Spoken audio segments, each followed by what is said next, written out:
is if you're new, hit that thumbs up, hit that subscribe button, ring that bell so you know when we are live 7 days a week here at 9 p.m. Pacific, midnight Eastern time. And, of course, the Super Chat is open, which is a great way to support this show, too. Hi, Awesome Cat Chaser. Nice to have you here. We're going to get going here in about 28 seconds. And our guest tonight is Cory Daniel. He has got a fantastic beard, everyone. I'm telling you, you guys liked my beard when I had it. This one is just as impressive. John Jackson and Mike D for Life, welcome to Spaced Out Radio's chat room. Thank you for joining us. Really do appreciate it. We're going to get going here in about 10 seconds, everyone. We're going to have a great time tonight. So sit back, relax, enjoy, turn up the woo, because here comes the train. Here we go.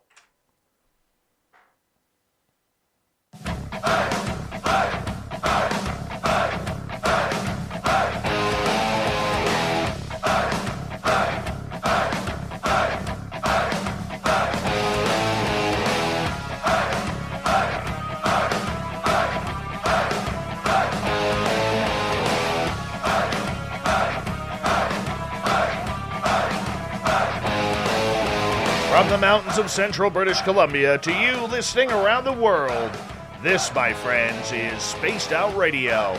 I am your host, Dave Scott, sitting in the captain's chair of SOR headquarters. We welcome you to tonight's show on our terrestrial affiliates around North America, digitally on TalkStream Live, Revolution Radio, and KPNL. All of our archives are free by going to youtube.com/Spaced Out Radio. Just do me a favor, hit that subscribe button.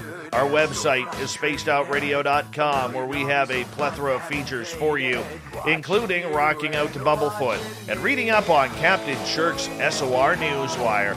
Tonight's show is brought to you by Chive Charities. Help make the world 10% happier by visiting Chive Charities today. You can find them on our website.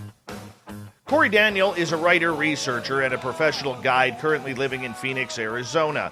Raised in the Valley of the Sun, the Phoenix Mountain Preserves provided a passion for ethnobotany and later everything Native American and Old West. At the age of 18, he found himself in Wikieup, Arizona, where he spent the next decade roaming around the Big Sandy Valley. This time was spent studying religion, physics, poetry, botany, philosophy, primitive survival, traditional archery, and the occult. Here, he rode for a local ranch, working cattle the old-fashioned way, and teamed up with an old prospector to explore the surrounding mountains and valleys. Many afternoons were spent in trading posts listening to first-hand accounts of ruins, lost mines, secret springs, and the caves deep in the desert. This is going to be a great show tonight. ThePhoenixEnigma.com is the website for Cory Daniel. Cory, thank you so much for joining us on Spaced Out Radio. All right. Glad to be here. Glad to have you here as well, my friend. So let's get to know you a little bit. This is your first time on this show, and for our YouTube viewers and our Twitch viewers, that is, I mean, that is one fantastic beard, my friend. That is one fantastic beard. Let's just get it out of the way. I'm a little jealous right now. I almost braided it for you, sir. I almost braided it, but I didn't want to show off tonight. Maybe the next time. That would have been way too much for me. Way too much for me. And I'm going to be honest with you, because our music guru, Ron Bumblefoot Thal, he braids his goatee, and it's literally halfway down his chest. And I look at that as almost, a piece for the gods. That's for sure. That's great. I like Mike L's comment in our chat room right off the bat. The beard gods are pleased tonight. That's funny. Well, I could say it's all me, but my girl, you just met her a minute ago off air there. She makes me my own personal beard balm, so it's nice and healthy. Well, very nice. Very nice. And let's say hi to Alicia as well. There she is. She's in our chat room tonight. Mm-hmm. So we welcome her.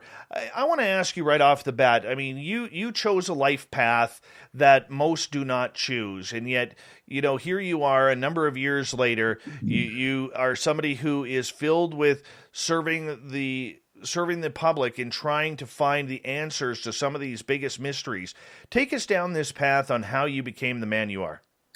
It is true. I am unencumbered by the burden of academic credentials. I was a horrible, horrible student back in school. I absolutely hated school. It was just public education. It was the public indoctrination system here in America. I could see even then, I knew instinctively how bad it was. And I just couldn't wait to get out. I was always in the mountains and the desert preserves around the house. I had a pull towards plants and botany, and towards mysteries and the occult and hidden knowledge. And I tell you, one of the biggest things that set me off was I used to mow lawns. My dad said if I wanted a truck when I was 16, I had to make my own money. And I mowed for a couple, and her husband died, and she was a widow. My dad told me I was going to keep mowing her lawn, but I couldn't take money. So long story short, she began teaching me botany and herbs. And she was an English lady. And I learned herbs and herb craft and tinctures and decoctions and infusions and poultices and salves with the European herbalism. And this is probably towards middle school. And then I started learning, it was years. The Native Americans had to have known how to use the plants out here. I didn't know. We didn't have the internet back then, right? And there were no cool shows on, and there was not a lot of books out there on this topic. And I discovered finally the name Ethnobotany, and that's the study of the relationship between plants and people for edible, medicinal, utilitarian, and spiritual purposes.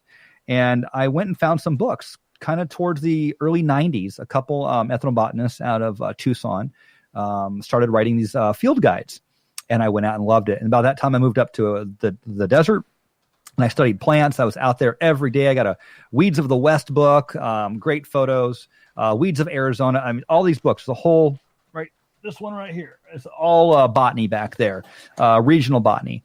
During this time, I studied quite a bit of Native American stories as well. And like it said in the bio there, I really got into the Old West prospecting and that old prospector I met up there in the desert.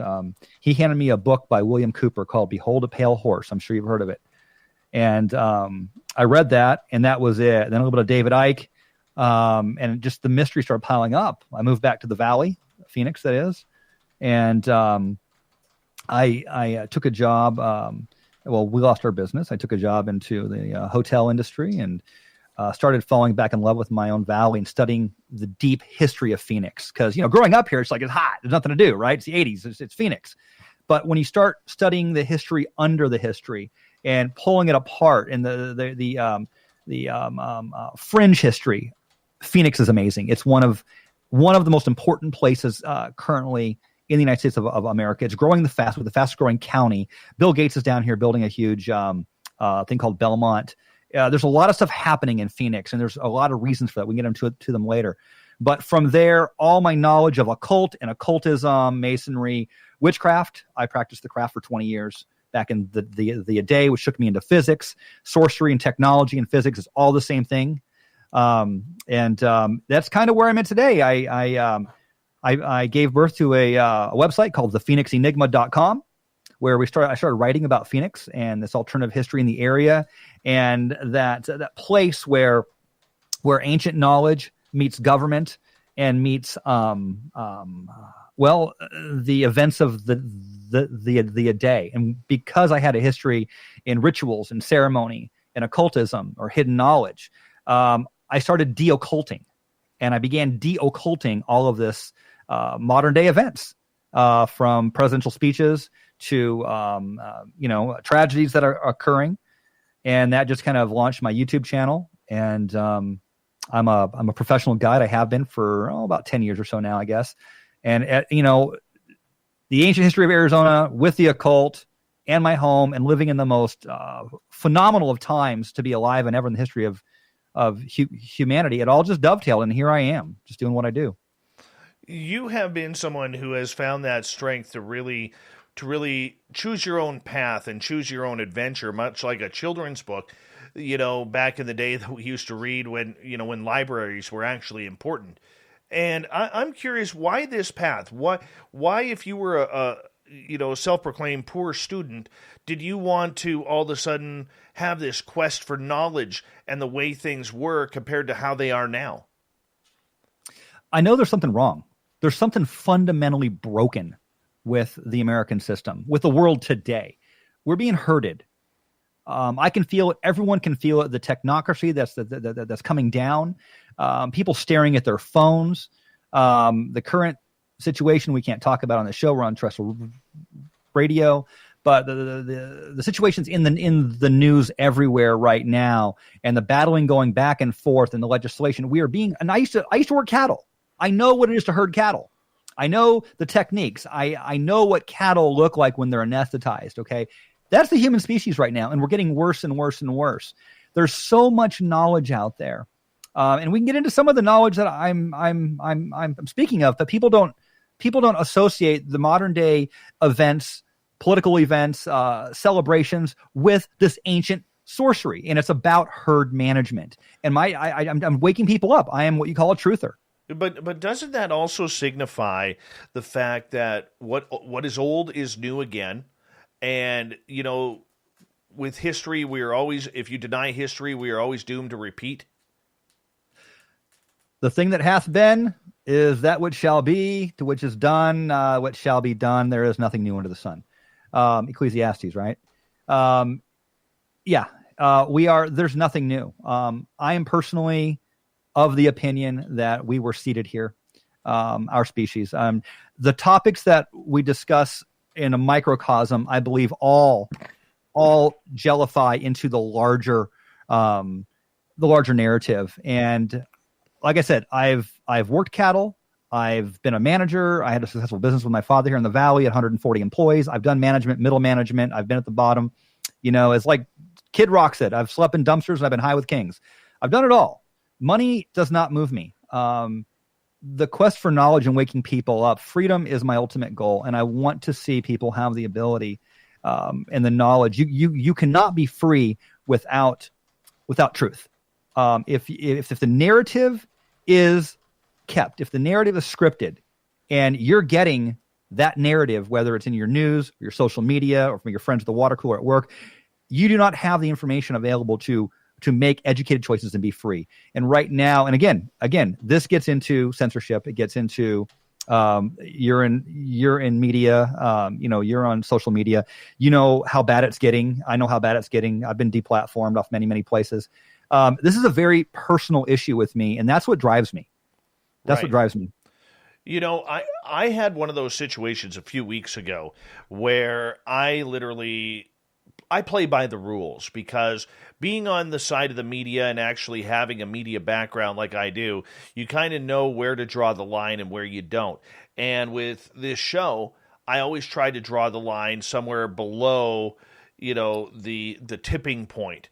And 4 weeks ago, I got obliterated by Twitter. Spaced Out Radio got obliterated by Twitter. Facebook. And all of our platforms on Facebook except one, were dissipated. We lost 14,000 subscribers. And the problem is, because this is a private business, you can't just go ask somebody, what did we do?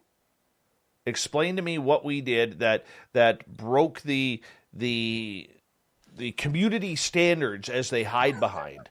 What are the community standards? And what are those? Yeah. No one seems to know. So I understand exactly what you're doing and what you're all about. I mean, basically what you're saying is you're calling BS on where you're sniffing BS, and all you're doing is asking for the proper answers to the questions that you have. And in today's day and age, unfortunately, those questions seem to be rooted with a lot of trouble and fire from the majority of the public behind them. Yeah. That line that you drew, I erased that line a couple years ago. And I know I'm over the edge. I'm about 10 feet over the edge. I'm just hovering. I lost my YouTube channel, 47,000 subscribers. I lost my Facebook page. I lost my Periscope. And you know what? I'm of the opinion that if you censor yourself, they're winning. I lost money. I lost good money on YouTube. But I'm not gonna stop, because the money doesn't move me. It's not about that. If people start changing what they're saying just to remain relevant on YouTube or wherever you're going to be at, Facebook, Twitter, you're only going to be, and you will learn. They will teach you, just like you train a horse, just like you train a farm animal. You will learn what you can and cannot get away with, and they will slowly get you there. And that's how they're going to be controlling the dissemination of information. That's where we're at right now. There's a because I've been deplatformed so many times from so many places, the formula looks a lot like this to me. What they're doing is they'll come in and they'll kill my channel. Okay. What's left over in the industry is called runoff. They will then hire other personalities to come on, open up platforms. The algorithms will artificially accelerate them, and that runoff will go over to them. And that is controlled opposition, controlled messaging, scripted narrative, i.e. propaganda. And if they do that enough times, the problem people, the people preaching the truth who cannot be controlled, will be relegated to smaller and smaller and smaller and smaller platforms, while the runoff gets funneled into controlled opposition. That's the war we're currently fighting for censorship right now in this country and on social media, and what you and I do. You went one way, I decide I'm going to go the other way. Not that one's wrong or right. We need people at different levels in here. But if you ever watch my broadcasts over at DLive or Theta, DLive just demonetized me too. DLive demonetized me. We're pretty open. We're pretty outspoken. I mean, I know the rules on your show. You know, I said, yeah, I wouldn't cross those lines, but there are no rules on my show. And we call for people getting active. We call for people getting engaged. We call for people making a difference every day over there. Yeah, but let's be honest. I mean, the rules that I have to abide by are the FCC and the CRTC up here in Canada. So I have to be very careful about that, just so people aren't saying, why are you doing this show? That Spaced Out Radio has rules? No, I have to follow federal guidelines.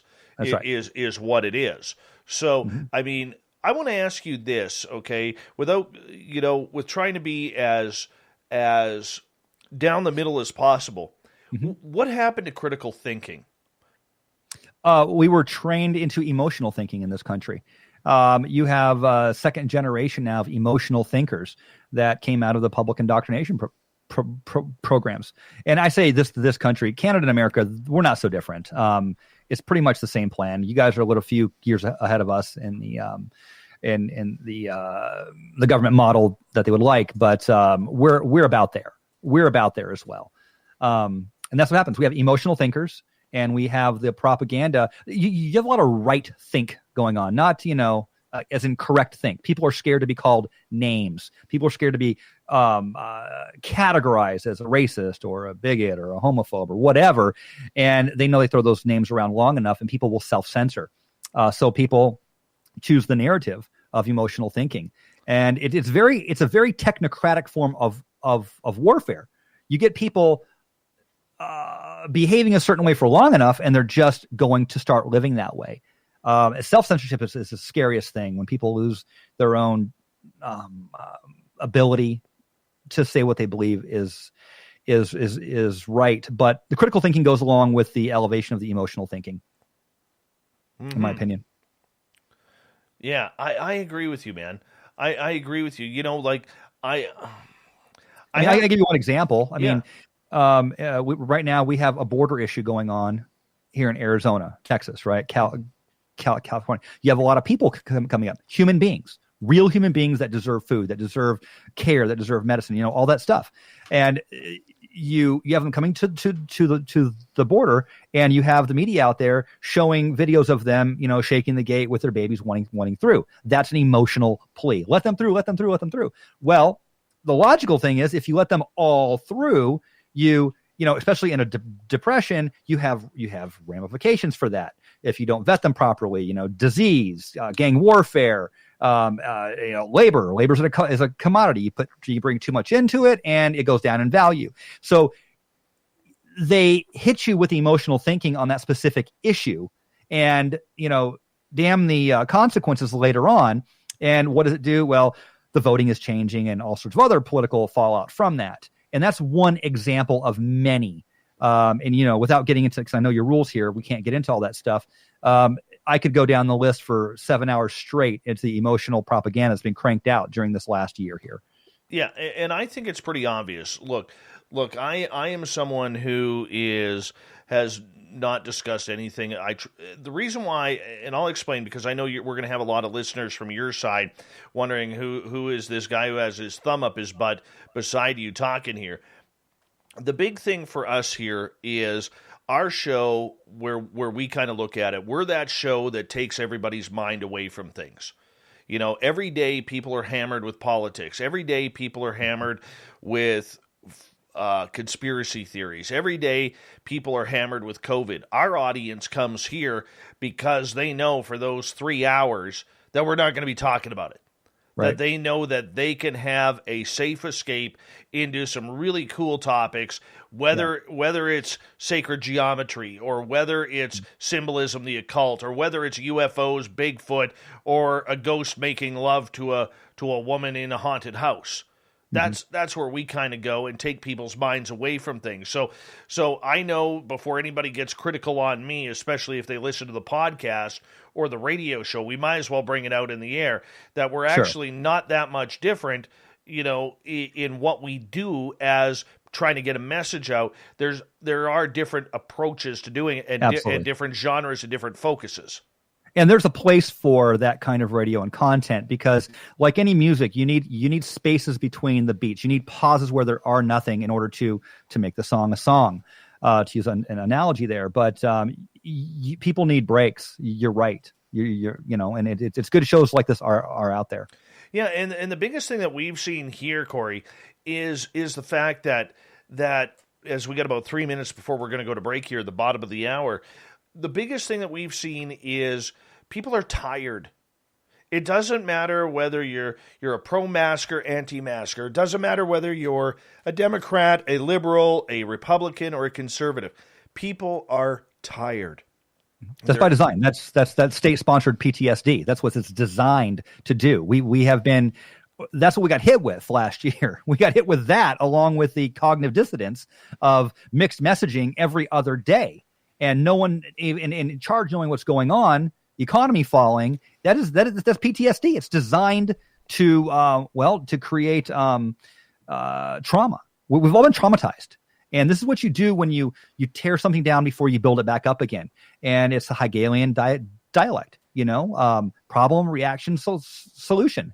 And they tear it down. You have something waiting in the wings, and you say, oh, by the way, here's the answer. And everyone's like, oh, thank God there's something. And you pull it back together again, and people will join into that new movement. This is by design. This is a technocracy. Someone mentioned AI a minute ago in your chat here. They're absolutely right. We have a lot of AI running a lot of stuff right now, and that absolutely terrifies me. Yeah. And you know what? I want to get in, and the reason why I was kind of holding off and hoping that you didn't see that question is because I actually want to get in. I want to get into that with you when we come back from the break, because I'll be honest with you, AI, artificial intelligence, scares the daylights out of me. And not that I'm like very conspiratorial in a lot of ways, but my God, is the Terminator 2 movie coming out to play really strong here. It's amazing. It's amazing how Hollywood really picked that up. And I want to go in deep with you on that in the next half hour of the show, my friend, because AI, I think a lot of people are for it, but I think the majority of society, those who are not pulling the strings, want nothing to do with it. Yeah. Yep. So, I mean, as we got about 45 seconds here, tease us a little bit. You say you're scared by it. I am. Anytime you take human beings out of the equation of making decisions, you're not going to have a very good outcome. The law of unintended consequence. You know who wrote a lot about this? He's not my hero by any stretch, because he made a bad choice. He made a few bad choices. But I'll tell you what, if you want to read something interesting, go read the Manifesto by Ted Kaczynski, yes. The Unabomber. People forget he was a Harvard professor, and he wrote a 32-page manifesto about how computers were going to come in, take over, AI was going to come and make irrelevant human beings. And once that happened, your lives, my life, all of our lives collectively would go down in value, and we would no longer need people. All right. I'm going to get you to hold on right there, Cory, because we are going to go to break here at the bottom of the hour here. Cory Daniel is here, the Phoenix Enigma. We're going to get into AI, artificial intelligence. Is it good for mankind, or are we going down a road of Terminator where we're all going to be wiped out by robots, aliens, and whatever else the computers tell us that we got to do? We'll be back right after this.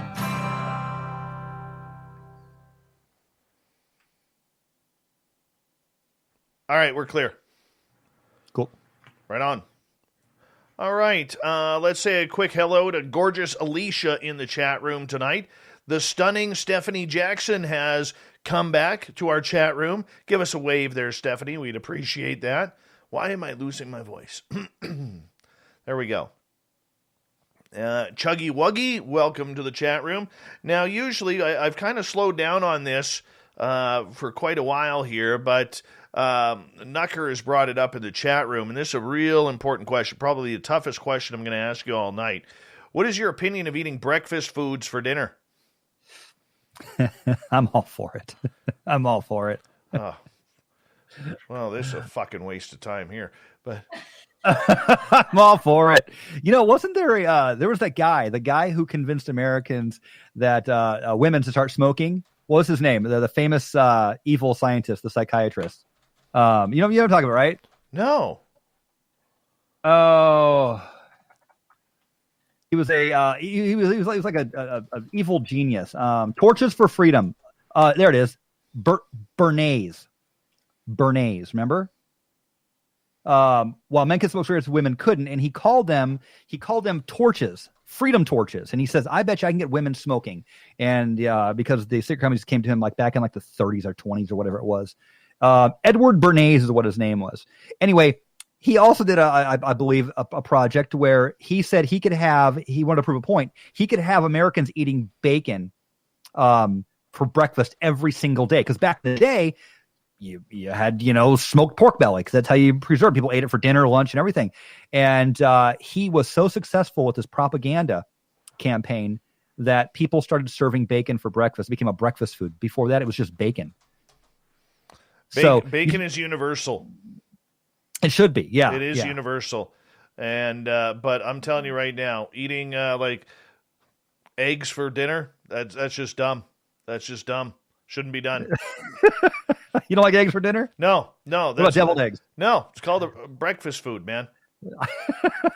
Eggs are a breakfast food. Can't mess with it. Here's right here. Bernays used his uncle Sigmund Freud. Oh, yeah. Okay. He was the nephew of Sigmund Freud. Ideas to help convince public, among other things, that bacon and eggs was the true all-American breakfast. Exactly. It is a breakfast food. Do not succumb to the programming, sir. Reject the propaganda. You're terrible. You know what I hope happens? I hope you trip and your beard gets caught in like a doorknob and a little chunk rips out. That's horrible.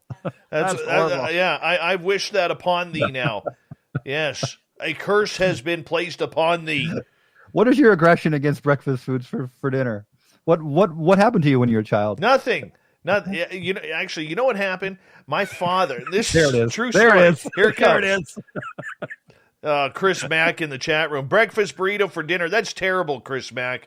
Terrible. You should wash your mouth out with soap for talking like that. No, my father, believe it or not, ran an egg plant. Okay? Okay. So, grading eggs before they went out to market and to the stores. And I saw so many goddamn eggs as a kid, I never want to see eggs again. Ever. Yeah. Gotcha. Let's see here. Ruth Ann, the gorgeous and talented Ruth Ann says, a chunk out of Cory's beard? Ha ha. Let's see. Hi, Christy Belly. You're looking lovely tonight. Laura Tarnowski, you're looking stellar as well. And lovely Larry, good to see you. Mama Susan, thanks for coming on in. And Cable Guy Matt's here. Remember, people. We got 45 seconds? We got about a minute and a half. Be right back. All right. Remember, people, that if you buy a T-shirt from our store, actually, I'm going to change that. But if you hit up Cable Guy Matt, who's in the chat room, you can get your free piece of autographed coaxial cable, autographed by Cable Guy Matt. Limit one per household. Remember, folks, you cannot buy these in stores. So hit them on up. There are a limited supply. There's only about 40,000 to go. 40,000. Thank you for agreeing with me. And I agree with you. Let's see here. Hey, bonjour, Julien. Comment ça va?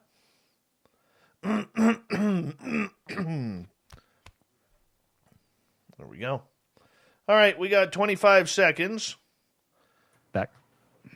Oh, Cable Guy Matt, you got to do this.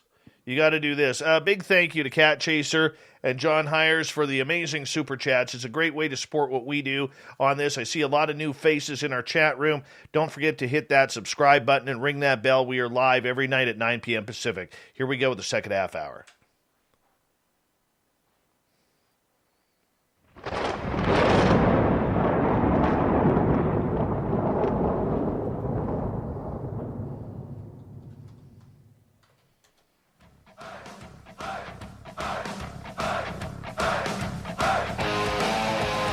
Second half hour of Spaced Out Radio is now underway.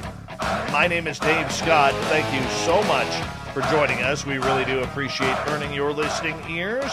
We want to remind you that if you miss portions of this show or others, check out our free archives by going to youtube.com/Spaced Out Radio. Just do old Davey the favor, hit that subscribe button. Our website is spacedoutradio.com, where we have a plethora of features for you, including rocking out to Bumblefoot and reading up on Captain Shirk's SOR Newswire. Follow us on Twitter at Spaced Out Radio and on Instagram at Spaced Out Radio Show. We continue on tonight from the Phoenix Enigma. We have Cory Daniel on the show tonight. We're about to get into a deep discussion about artificial intelligence. Is it good for humans? Is it good for our future? Or are we creating our own movie of the Terminator? Here we go. Cory, how are you, man? Good, partner. Good. All right. Let's get down to it. AI, good for humanity, bad for humanity? You know, my personal philosophy as someone who grows food and studied botany and primitive survival and primitive hiker is the more humans do, the better it is in general. You know, my granddaddy said when he was a kid, he drank a lot of whiskey. He said, you can drink as much you want. Just, you got to go out there and sweat every day. Make sure you sweat every day, son. He was a carpenter. He was a master carpenter. And he worked. Even his days off, he worked. He sweat every single day. And whereas that's pretty rudimentary and simple philosophy, he lived to be old. He was a whiskey drinking, cigarette smoking man and lived through a war and a half. And, you know, that philosophy I kind of subscribe to. Spirituality is next to observation. Observation happens from interacting with your environment. People who garden, people who farm, people who know the land, those people look up, not at the phone all day. The more you do as a human, the more life you're going to live. You want to interact with the world. You don't want to succumb to it. So no, I'm for unplugging as much as humanly possible. You know, but can we? I don't know. You know, there's larger questions. This is a, you know, AI, am I for it against it? I mean, do we have a choice? Are we in charge? Are we in control? I mean, I don't talk about aliens or extraterrestrials too often. Tell you what, I talk about extraterrestrials mostly on my show when I get into Native American studies, because you will not find a tribe that does not believe in extraterrestrials and that we were seeded here from them.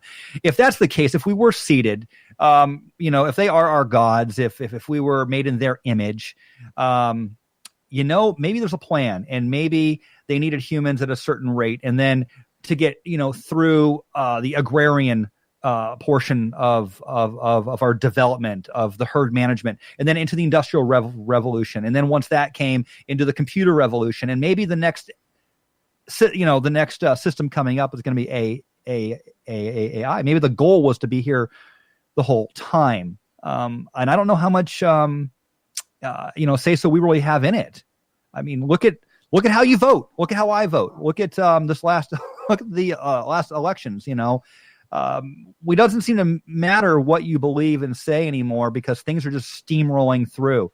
And, you know, from the Bilderberger groups, who, you know, that by the way, that used to be a conspiracy, right? Oh, the Bilderbergers, they're planning the future of the world. Oh my God. And it's like, oh no, now they put out their list and their agenda and their members every year. We have something here in Arizona called the Sedona Forum, where these NGOs get together and plan the next year worth of policy, and what senators are going to talk to, and what programs are going to go on and stuff like that. And it's almost like it's all controlled and the AI is being slipped in. You know, wasn't there a Google thing yesterday that Google now has a new patch in the app, and it's talking about making politically correct autocorrects. Did you hear that? Did you read that? I did not hear that one. I've been way too involved with all of the UFO stuff that's going on. Oh, which is everywhere too. Yeah, it's all coming at once. We're being blitzkrieged with technology, with information, with new systems. Here in America, because of the COVID thing, right? 60% of all small business crashed and failed, while simultaneously, all the manufacturing, distribution, and retail got consolidated down to a few companies: Walmart, Target, Amazon, and all that. Right? This is the old definition of fascism before fascism began to mean violence. I want to ask you, if you don't mind, in regards to AI, when I hear somebody like Elon Musk talk, where they want to use AI to help reconstruct, spinal cords or brain injuries or Alzheimer's in order to help people out, this is where I kind of get pulled in the middle of everything, because, I think we all know somebody who has suffered from paralysis or now, I mean, everywhere there seems to be autism in children or dementia or Alzheimer's in elderly, and such a horrible set of diseases there for people. And this is where I kind of wonder, I don't like AI. I think we're going too much. I really do. Okay, I don't like the fact that my son isn't, and this is partially my fault as a parent, but my son has learned so much off of his iPad through apps and, his spelling, his numbers, his vocabulary, his love of dinosaurs and sharks, from watching YouTube videos, rather than reading it in a book. That bothers me. And partially that's my fault as a parent. But I see the benefits that technology can have, especially when it comes to health. We've sunk billions into cancer research over the last, 40 years, and still we don't have a lot of cures for that horrendous disease that my mother has survived twice. And this is my conundrum. I don't want to see, people end up like George Orwell's 1984 book. But I would like to see people end up, if they're paralyzed from Afghanistan or a car accident and they have a chance to walk again, I would love to see that. So this is my conundrum as a human trying to figure out, is AI good or bad? Where should I draw the line? Well, we had a conversation in the last segment about emotional thinking, didn't we? Understandable. Yeah, and that's the emotional ploy right there. One of the 7 hermetic laws is the law of polarity. When you get into the occult and occulted knowledge, and the polarity is, it's going to be, for every good, there's a bad. Male energy, men, for instance, build things and construct or the creativity and on. But the bad side of men is destruction, and violence and psychopathy. Everything has a dual edge on it, and this technology is absolutely one of them. The AI right now it has been weaponized against us for the consolidation of information. We're all on lists, every one of us. We joke down here, oh, you're on a government list. You're all on a list. Every one of you out there listening to me, you're on a list as to what you consume, where you go, your Google tracker in this in your scrying mirror here, right? And that's what this is. This is a scrying mirror. It's all there. It captures everything, and from the targeted ads to the targeted campaign ads, it doesn't stop. And one day we won't be voting. One day, I'm convinced of that, and we're not far from that day. I don't believe, but the AI is here, and it is so integrated with us. And not just the scary things about robots, but food distribution, algorithms on the computer, the switches, the servers that turn on and off your electricity, and the pumps for the water that we all use. All of it. It's all AI driven today. So it's already integrated. This what's that new computing? Not stellar computing. What do they call it?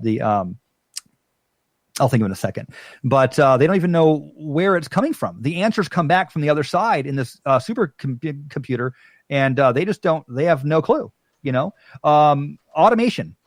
Automation means less jobs. And what do we have right now? If you're watching the news in America, nobody wants to work, right? Nobody wants to work. There are jobs. I could go have 20 jobs today if I wanted to. No one wants to work. This is going to spur and I believe this by design. I am a conspiracy analyst. I'm not a conspiracy theorist. I'm a conspiracy analyst, but I see the trends coming, and this is AI driven as well. And the economy crashed. Nobody wants to work. Stimulus is coming in, and what happens? This is going to be the perfect push for grocery stores and big corporations and there's only a few left that move all of our food and products in America to go completely robotic. And then what happens? They just scale down or up as they need to. Privacy is a big one, right? You're in tech. I'm in tech. We're in the distribution of information and ideas. We could do 10 shows on the violation of privacy due to AI and algorithms. I've been on my first 2 strikes before the third one on, both YouTube and when I was in Facebook prison. It was AI. It wasn't a person down there. It was AI, right? And I'll tell you what terrifies me are drones. We're having congressional hearing. We had them last year. They have these drones that'll go out there and they'll sit on like a mountainside or above a town.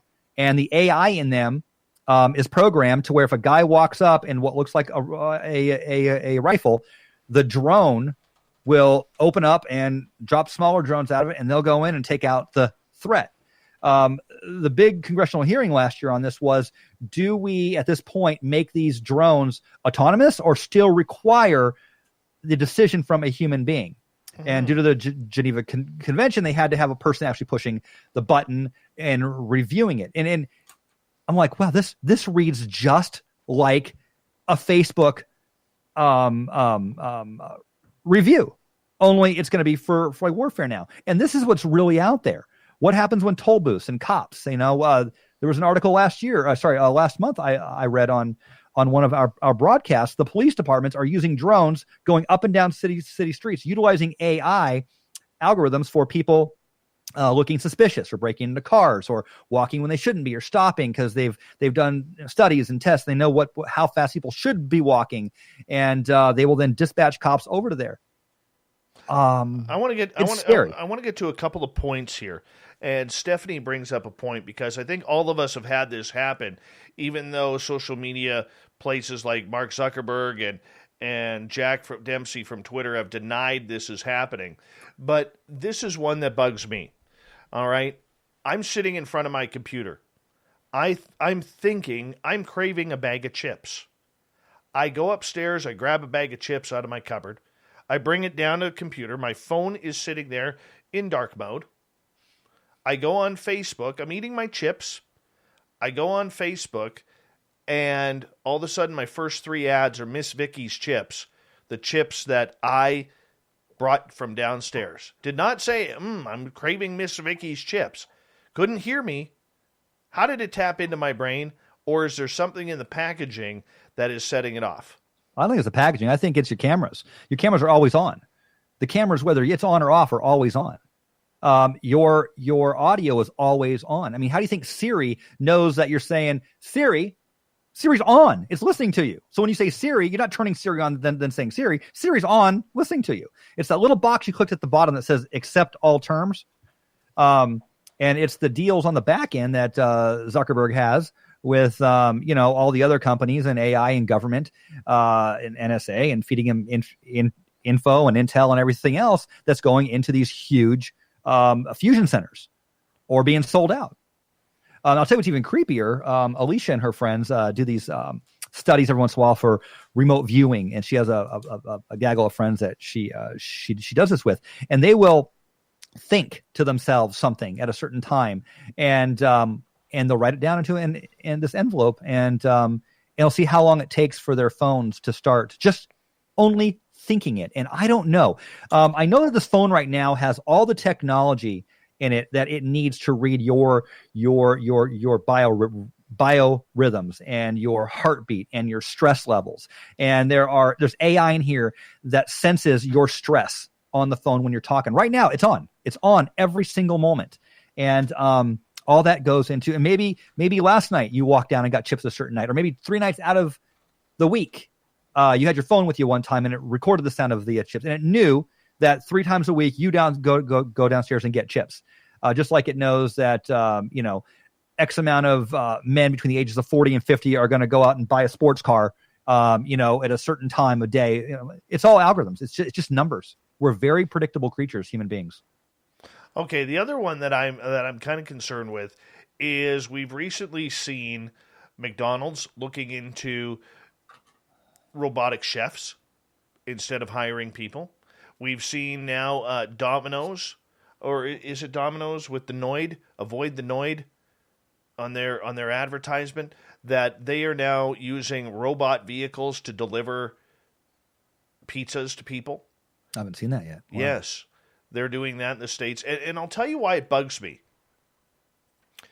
Places like McDonald's or the pizza joint who needs delivery, that's usually an entry-level job for a high school kid or a college kid who is looking to make a few bucks, put some gas in their tank, maybe take the girlfriend or boyfriend out for a dinner one night on a weekend, or to buy mom and dad a supper one night, or just to help pay for some college or some tuition or books or whatever it may be. And those low-end jobs, those beginner jobs, are starting to be eliminated by technology and AI. And robots.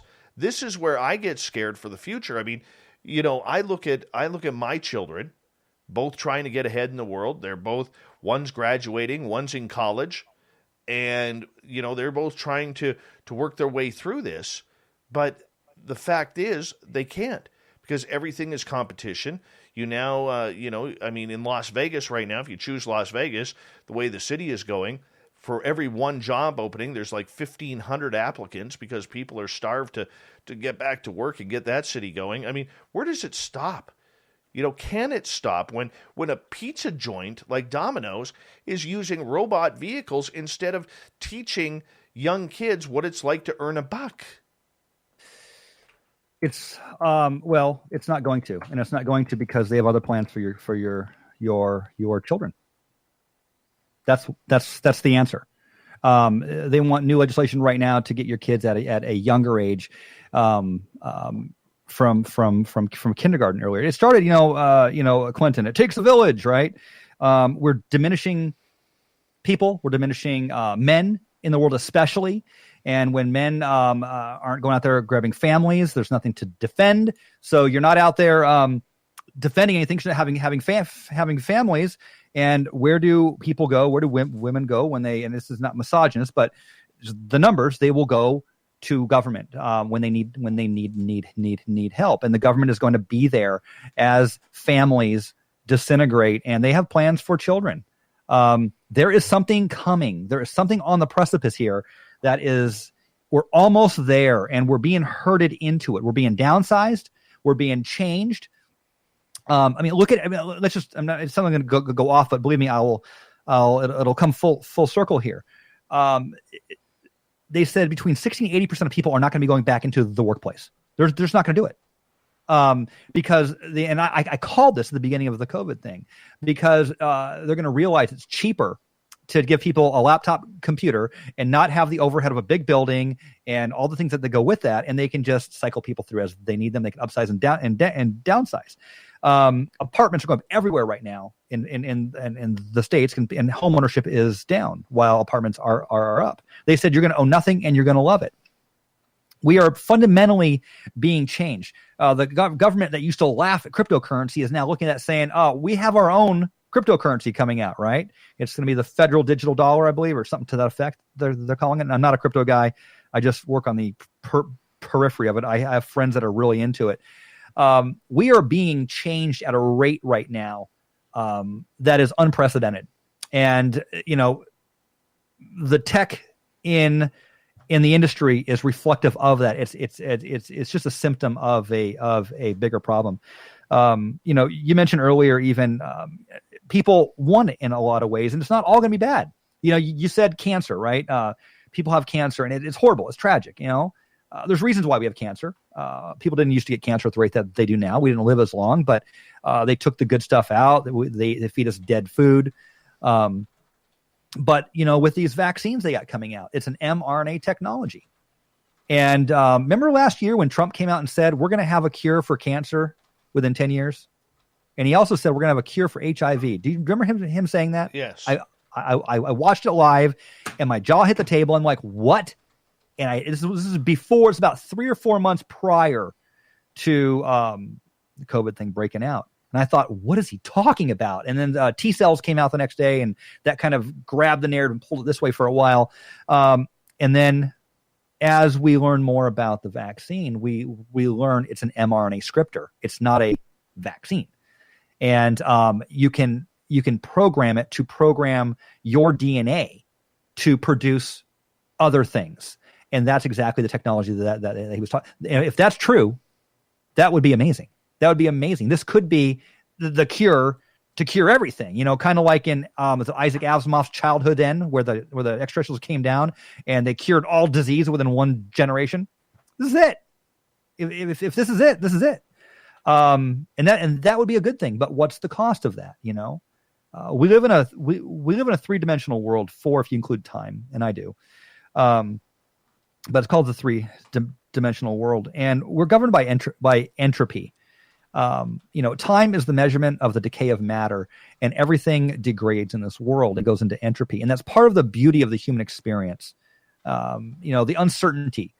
Back in the day when you and I were kids, baseball, right? I used to go to the games here in Phoenix, and you didn't know all the stats because they weren't compiled. Nowadays, you can look at the beginning of the season and tell who's going to be there at the very end, minus any accidents, right? They know who's going to do what every year.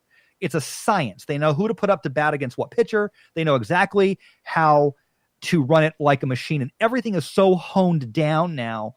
It's terrifying. All the fun and joy is taken out. Tell me about it. Tell me about it. I can't... Dude, I grew up on NHL hockey. Being in Canada, go figure.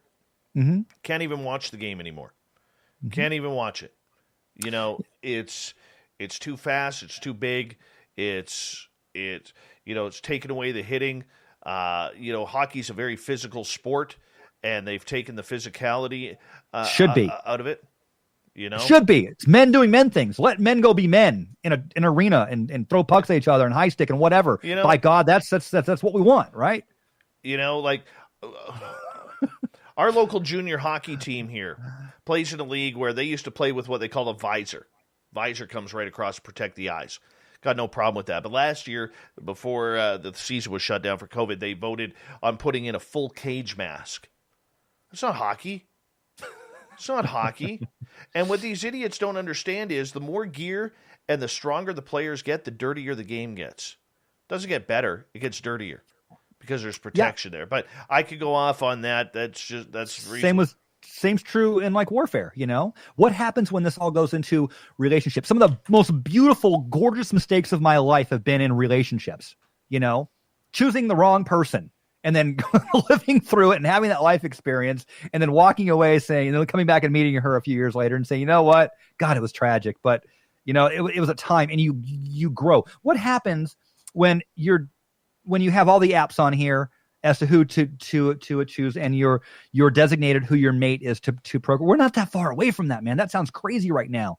But you take the uncertainty, you take the gamble, you take the entropy and the pain out of life, and you just boil people down to these cogs in a machine. And the question is, why are we going that direction? What is that machine? What does it look like? And who is running the darn thing? And where's it going? It's going into the singularity. And on that note, I'm going to get you to hold on right there, Cory, if you don't mind, because we are going to go to break here at the top of the hour. Great discussion about what's going on in the world with the Phoenix Enigma. Cory Daniel here tonight on Spaced Out Radio. We are having a great conversation. We were just discussing AI. We'll see where it goes. This is unscripted. This is where we just go down the rabbit hole and bring up all those things that just maybe you're questioning too. We'll be back with more Cory Daniel on Spaced Out Radio right after this.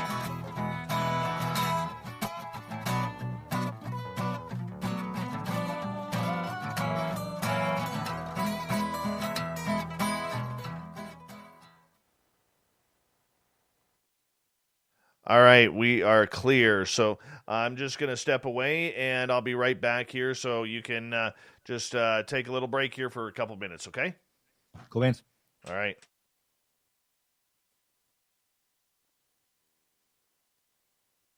Be right back, people.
All right, I am back. And let's get you back in here. There you are. All right, we are about a minute away. Check. Okay. Hi, Stella for Star. Welcome to our chat room. And we got 144 people watching right now. Stetson John, and welcome. Shark Belly Kelly, welcome to our chat room. Thank you for joining us. Shark Belly. And who else we got here? Let's see here.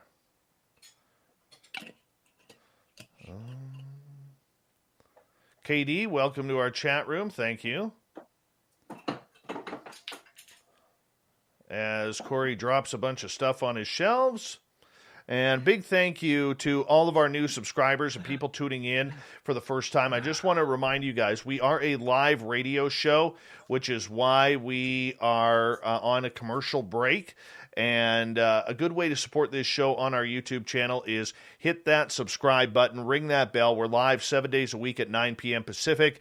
Thank you to our super chatters, both John and Cat Chaser. It's a great way to support our show. And oob to Joe's Maine, you've got aliens. Here we go, everyone.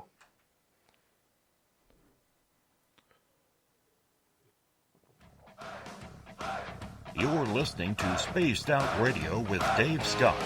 Follow Dave on Twitter at Spaced Out Radio and on Facebook, Spaced Out Radio Show. Here we go with hour number 2 of Spaced Out Radio tonight. My name is Dave Scott. Thank you so much for joining us. We really do appreciate earning your listening ears wherever you are on this beautiful planet we call Earth. Thank you so much to our terrestrial affiliates around North America and digitally on TalkStream Live, Revolution Radio, and KPNL. All of our archives are free by going to youtube.com/Spaced Out Radio. Just do old Davey the favor, hit that subscribe button. The Desert Clam has set the password for tonight in the SOR Space Travelers Club. What do you got for us, Clam? Pantopragmatic. Pantopragmatic is your password. Use it wisely, space travelers, as the Clam sets a password each and every night right here on Spaced Out Radio. Our website is spacedoutradio.com, where we have a plethora of features for you, including rocking out to Bumblefoot and reading up on Captain Shirk's SOR Newswire. Follow us on Twitter at Spaced Out Radio and on Instagram at Spaced Out Radio Show. We continue on tonight with the Phoenix Enigma. Cory Daniel is our guest tonight. And Cory, one of the topics I want to get to, I know you're not really too heavy into the whole ET UFO thing, but this is something that is a big story going on in the world right now, especially in the United States, where we seem to be getting closer to understanding that there are potential visitors from other planets coming here. It's all over the mainstream media. I don't like the way it's been covered. I think that the mainstream media was caught with their pants down on this subject for experiences that have been happening for centuries with people. So I'm curious to you, and I've asked a number of guests this along the way, is why now? Why all of a sudden is UFOs an important subject? Well, it's everything we've been talking about, I believe, from the AI to the reformation of the, you've heard the term the global reset. Yes. Well, we're being reset. We're being reset economically. We're being reset politically. We're being reset by different norms, the Overton window of normalcy, the new normal, all of it. Your dog doesn't like that either. No, she doesn't.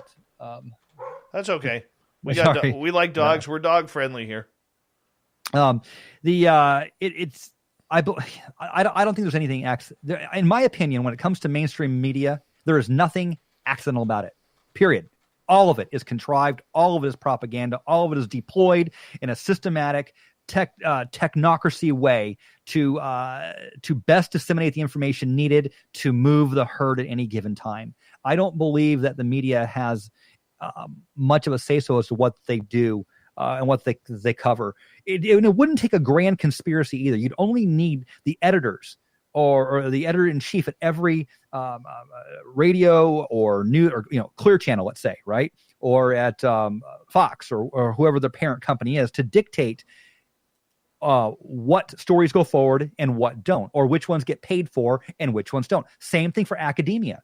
You don't need a great conspiracy, and you don't need to control millions of academics. You just make a system that rewards the type of academic results that you want for a political narrative or objective, and you reward those people, be it global warming, right? I mean, do you think governments are paying any money for people coming up with anti-global warming stuff? No. Do you think you're going to move up in academia if you're saying, wait a minute, hold on a minute, we added X amount of feet or miles of ice this year? No, they're only going to pay for the stuff they want. If you listen to the Sedona Forum that I talked about earlier, they were talking about this exact thing. They had to fund the research and get the results so they could take that to the lawmakers. It's by design. The experts say, the experts say, the experts say. Well, and then the media comes out and reports what the experts say. They bought that. They bought those results, and they're deployed at specific times, and the narrative is pushed. This has been happening for a while. Disclosure's been going on. But remember, again, I mentioned earlier, Childhood's End. Did you ever see that movie or read the book? No, I have not.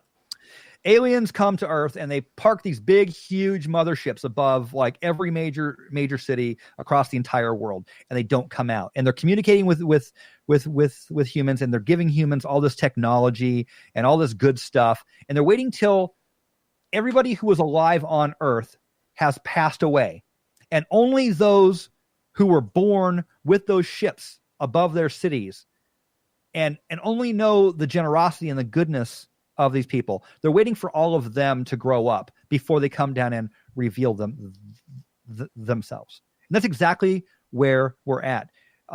Control happens, and although I do think they've been pushed a little bit, because otherwise it'd be more of a gradual change. But we are there's a disclosure happening, and it has been happening for several decades now. And I think this is testing the waters here. They're stress testing our opinions as to how we're going to take it. It's in my opinion, it's no coincidence that Israel and Palestine have fired up again as well in the middle of this alien disclosure thing. Because when you get into, this book, the Bible or any of that religion, it ties into a lot of earth changing, earth ending, narratives. To me, it's not a coincidence. All right. My big thing is this. As a former member of the mainstream media, I'm very disappointed with the way that it has gone. I really am. We've gone from actual reporting and being the police, the judge, and the jury for the public to being a clickbait outlet, the I'm offended outlet. And I'm not a fan of that type of journalism. I don't think it's correct. I know it's not being taught in schools. I know a lot of journalism instructors who I've talked to personally about this who say, look, Dave, we're not teaching it this way. We're teaching, call it down the middle. But it's the corporations out there that are force-feeding these journalists to call it the way that they want to see it. Journalism is not supposed to be partisan. Yet we're seeing partisan outlets. Doesn't matter what side of the ledger you're on. And so I do find it disgusting, and I think it's a real mockery of a great career where the public is supposed to get proper information. Now, that being said, when it comes to the entire UFO phenomena and the narrative that seems to be behind it, I mean, we keep hearing about this threat narrative that is going on, yet from what we could see so far, there has been no threats that have been made. So is this about trying to get taxpayers' money for this research, or is it about trying to keep people in fear? It ain't about the money. It's never about the money. And if I can prove anything to your listeners tonight, it's never, ever, ever about the money. Money is a tool. And you get at a certain level in this world where you have everything you've ever wanted, right? You've had all the greatest food, all the greatest wine, all the greatest properties. It's not about the money. The money is printed. Money is going digital, right? And it is, right, but it's never about the money. The money is a way to, you throw capital at something to make something move. it's about moving the herd. It's about getting this human species where it needs to be for this next reset, for this next global reset. But I've never believed it's about the money. And it's an easy thing to do because when you get into class warfare, right? And people are tribal, just generally, we think tribally, we think locally, we think in terms of family, right? And then clan, and then town, and then county, and then state or province, and then country. And we have different levels of tribalism. And one of them is within our class. And class warfare is an excellent way to motivate and control people, and say they got more than you and taxation and all that. But when you can print money at will, when you are the governments, when you're Bill Gates, when you're Soros, when you can throw $100 billion at a cause, and they call it philanthropy, right? Beware that word. If you ever see philanthropy, you're in trouble, okay? Philanthropy ain't what it used to be. Philanthropy, didn't Bill Gates said last month he wanted to blot out the sun? He came out and said, I'm going to blot out the sun, for global warming. That doesn't sound good. That just doesn't sound good. Yeah, where do you want me to go on that? It's never about the money, man. Well, let me ask you this. Do you think there are aliens up there wanting to come to Earth or have been to Earth already? I think they're here. I think they've been here. When you look at the oldest documents, it'd be the Indian Vedics. Okay, they talk about these huge cities floating down, and then they talk about these manna coming out and fighting each other in these wars. You have the god Hanuman. He's half monkey, half human, right? And he all these stories, these great deeds. You have the Greek with their mythos, right? The Minotaurs and all this stuff. Do you know what the word mythos means? No. It means the truths. The truths. That was the truths of their creation. Nowadays, like everything else, it's upside down. So myth means fiction. Back in the day, myth or mythos meant the origins or the truth. Everything today is upside down. You get into Ireland, you talk about the little people, we all had read stories of the little people and the giants growing up, right? That's been relegated to mythos and to legends. But I'll tell you what, every single last one of my Native American friends and people who I've interviewed have talked about the giants. The Apaches call them the Gwindipids. All of them have stories of these little people. I talked to a man on the Yavapai Res, not far from Phoenix here, out where I used to work. And he told me stories for hours about the little people out there. I think they've been here, man. I think they have for a long time. And I don't think they came from far, far away. I think at this point, they're probably interdimensional, if anything. And I'll tell you why. Because my grandfather never entertained the idea of extraterrestrials. It just wasn't something. He was born on a farm in upstate New York and stole chickens and coal to make it through the winter. They never had this kind of exposure to these ideas and thoughts or extraterrestrials or whatnot. My mother, born here in Phoenix, her idea and concept of aliens and extraterrestrials was from the black and white movies, right? They came from Mars, they came from Venus, right? And they came here to do war because, well, it was a wartime, and men had about 50%, 75% more testosterone in this country back in the 1950s than we currently do today due to GMOs and the poisoning of our food supply. So everything was survival oriented. And then we get into the 90s and the science, and I'm born with a little gray, the little guy right behind you there, right? Is that an alien gray there on your painting? Yeah. Right there. Right there. That's Carl. Yeah. That's Carl. Carl. Okay. And so, it was the alien grays for us. And then, superstring theory comes along, and it's like, well, we now have warp drives, and they could have come from Alpha Centauri, right? And as our knowledge of technology blooms, and I don't say as we grow in technology, as the technology is disseminated to us, as we are being slowly desensitized as a human species, I think we've had this stuff for a long time. CERN, I can get into CERN in just a minute for you. I'm no CERN expert, but I know enough about it to know that, it's an old plan. It's an old plan. It's not a brand new thing. Nowadays, with what we know, we think, they're probably interdimensional.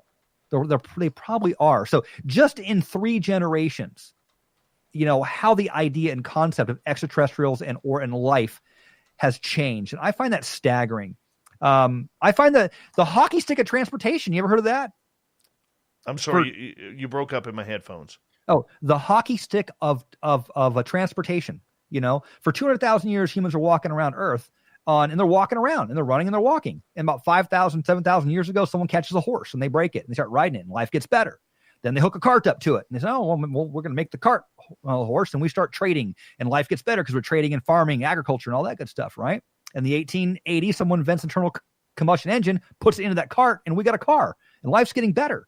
10 years later, they put wings on that car and the thing's flying. 71 years later, we're on the moon, allegedly. Okay. So that hockey stick graph looks like this. It's going for 200,000 years and it just goes straight up. It just goes straight up. And then in 1969, it just goes, it flattens back out again. And from 69 to 2021, nothing. Solid rocket fuel. Nothing. If anybody believes that, we've had no new technological advances since solid rocket fuel leaving Earth's atmosphere. I got a bridge to sell you. Technology is more than certainly disseminated and deployed in relation to the herd management of the human species as we are being molded. So do you believe then that there is a secret space program? Absolutely. How do you know that? I just believe. I believe that there's been rumblings about it. Who is that guy up there in Canada? Your former defense minister. Paul Hellyer. Yeah. What he had to say about it, there's been a lot of people whistleblowing and talking about this for a lot of years. You had, the U.S. astronauts. They've all talked about it. Buzz Aldrin was the one who said, wait till people get a load of the monoliths on the moon surrounding Saturn. They've all talked about things flying out there. I mean, they have told us. They have told us about this. But for some reason, humans believe that unless it comes from your government in an official capacity and it's got the seal on it and the stamp and the signature, it's not real. It is. I'm telling you, it is real. So do you believe then the moon landings were fake? I believe that project was absolutely fake. I believe that we were in a race with the Russians and that they faked all that. It's obvious. I mean, there's no way that thing's made out of tinfoil and shower curtain rods. I mean, come on. It just looks so bad. And, to hear him talk, it's like a 4 mils thick going through space, and a piece of space dust hits it, it would have exploded. And it's going at how many thousands of miles an hour and surviving no. It just doesn't make any sense. Getting through the Van Allen belt. I think if we did go there, we probably had other technology to get us there. Antarctica interests me quite a bit. It always has. Remember when the inauguration of Trump? Remember who was down in Antarctica that day?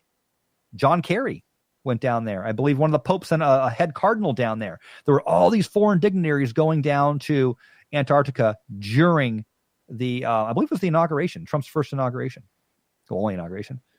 But that was concerning. That was interesting that on that of all days they'd be going down there. Or was it election day?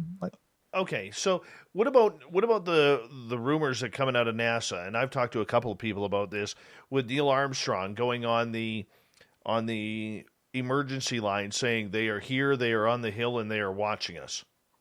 Yeah, I've seen those.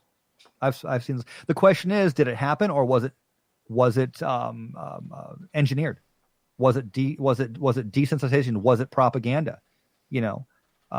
Are they telling us bit by bit and then just running it out, playing a game of it? Well, it's easy to question 50 years later.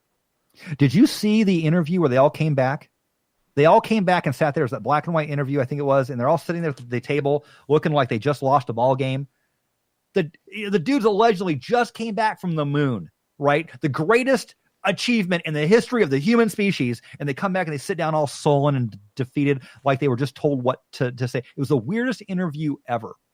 And that made me think, that's kind of weird. Why are they all sullen and kind of depressed looking, and what's really going on here?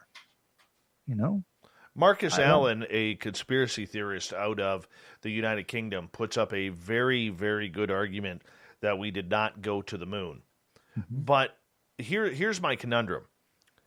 Dr. Edgar Mitchell, the late Dr. Edgar Mitchell, who was the sixth man to walk on the moon, he really kicked off the entire basis for ET abduction and UFOs.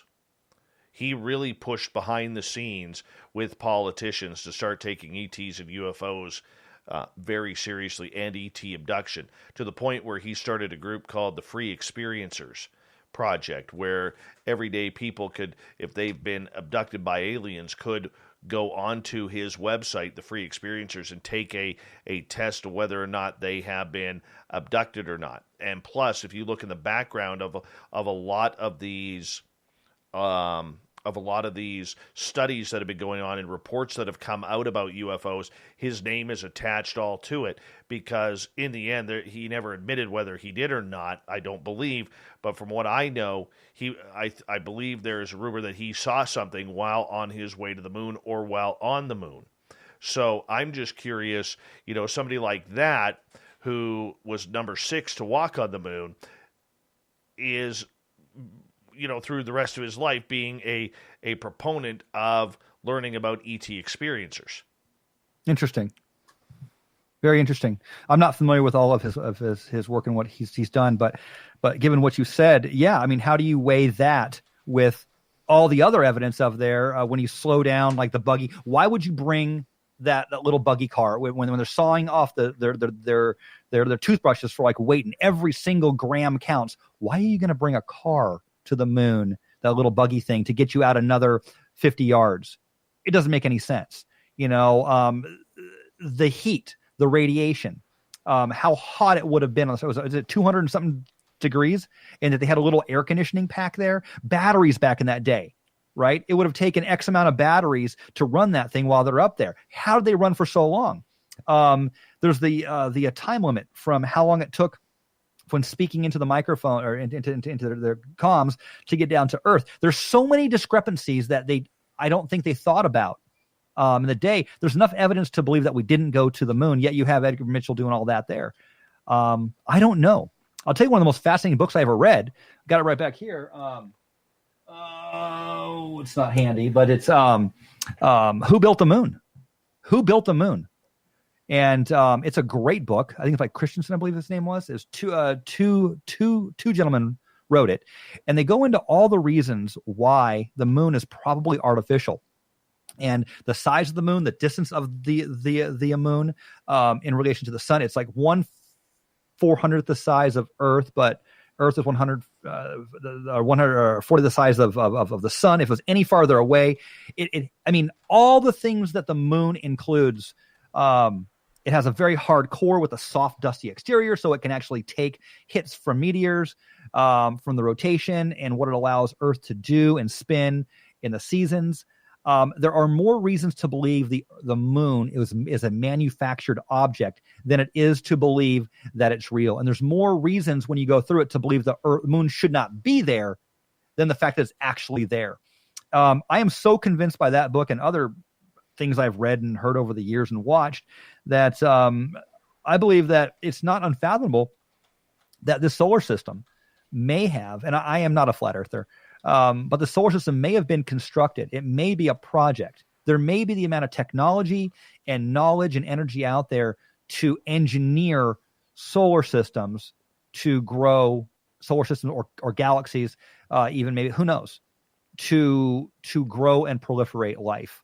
I don't see why that's not possible. And the other idea I toy around with consistently, and I've watched dissertations and scientists get together and talk about it at length, is the fact that we could all be in a computer simulation. That is one that's going along, even with a lot of people who are looking into their own spirituality. And that fits right in there with the Mandela Effect. I've had so many Mandela Effects. And let's go to Mandela when we come back on the break, because I had a couple things recently happen that have really tripped me out, and I'll give them to you, and I want to get your opinion of them, awesome, if you don't mind. The Phoenix Enigma, Cory Daniel here on Spaced Out Radio. His beard looking fantastic as ever. Yes, we like a good beard around here on Spaced Out Radio. We'll be back right after this.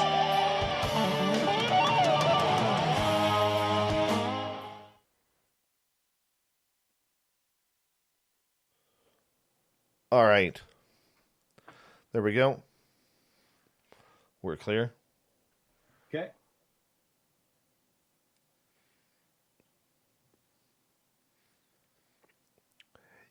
I never really believed in Mandela up until recently. I had a couple of things happen. Oh, I want to hear this. Save it for when we're live, man. I want to hear it. Yeah. I've had a few happen to me as well.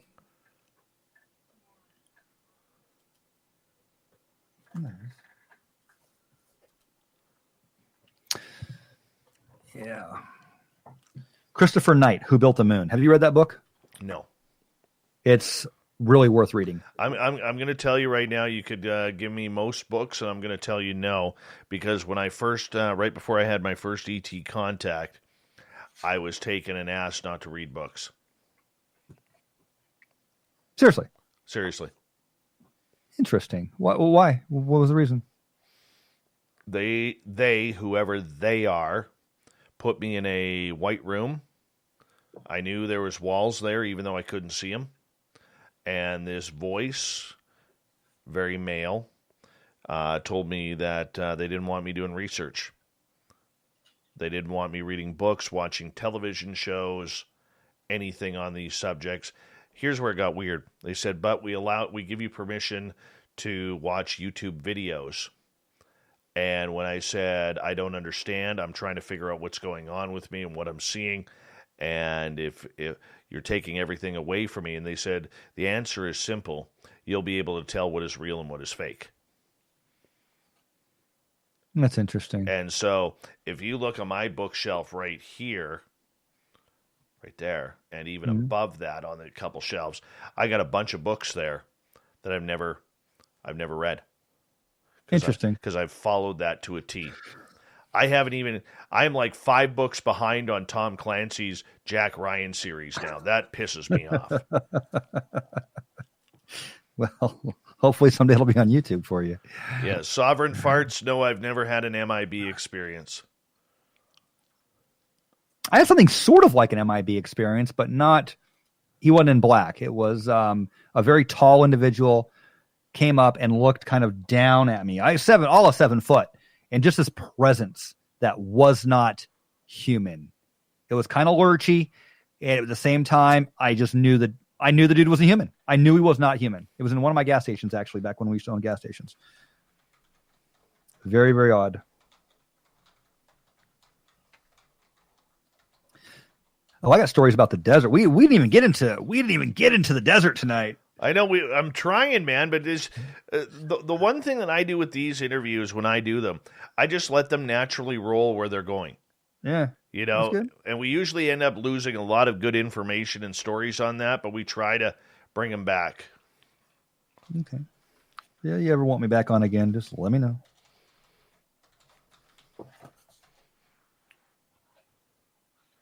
All right. Hi, gorgeous Michelle C. Good to see you back in the chat room. John, could you let us know about the Stetson you're wearing tonight? Mad Kiwi, where have you been hanging out? About time you get your ass back in the chat room. Could you give us a haka before the start of each show? We would appreciate that.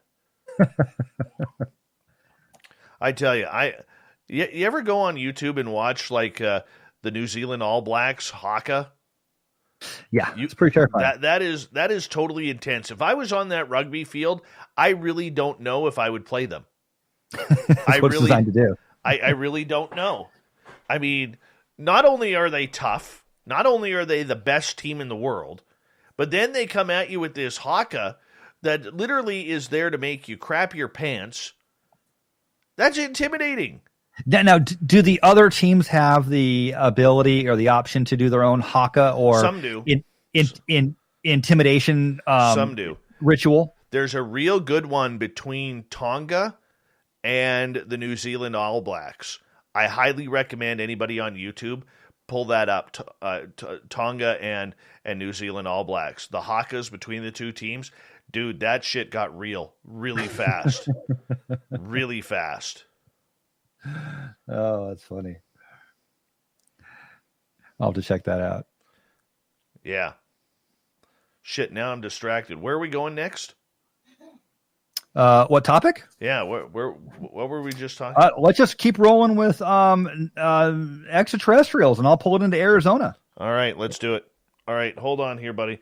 Thank you, Aiden, Jeremy, Cat Chaser, and John for the super chats. Really do appreciate it. Here we go.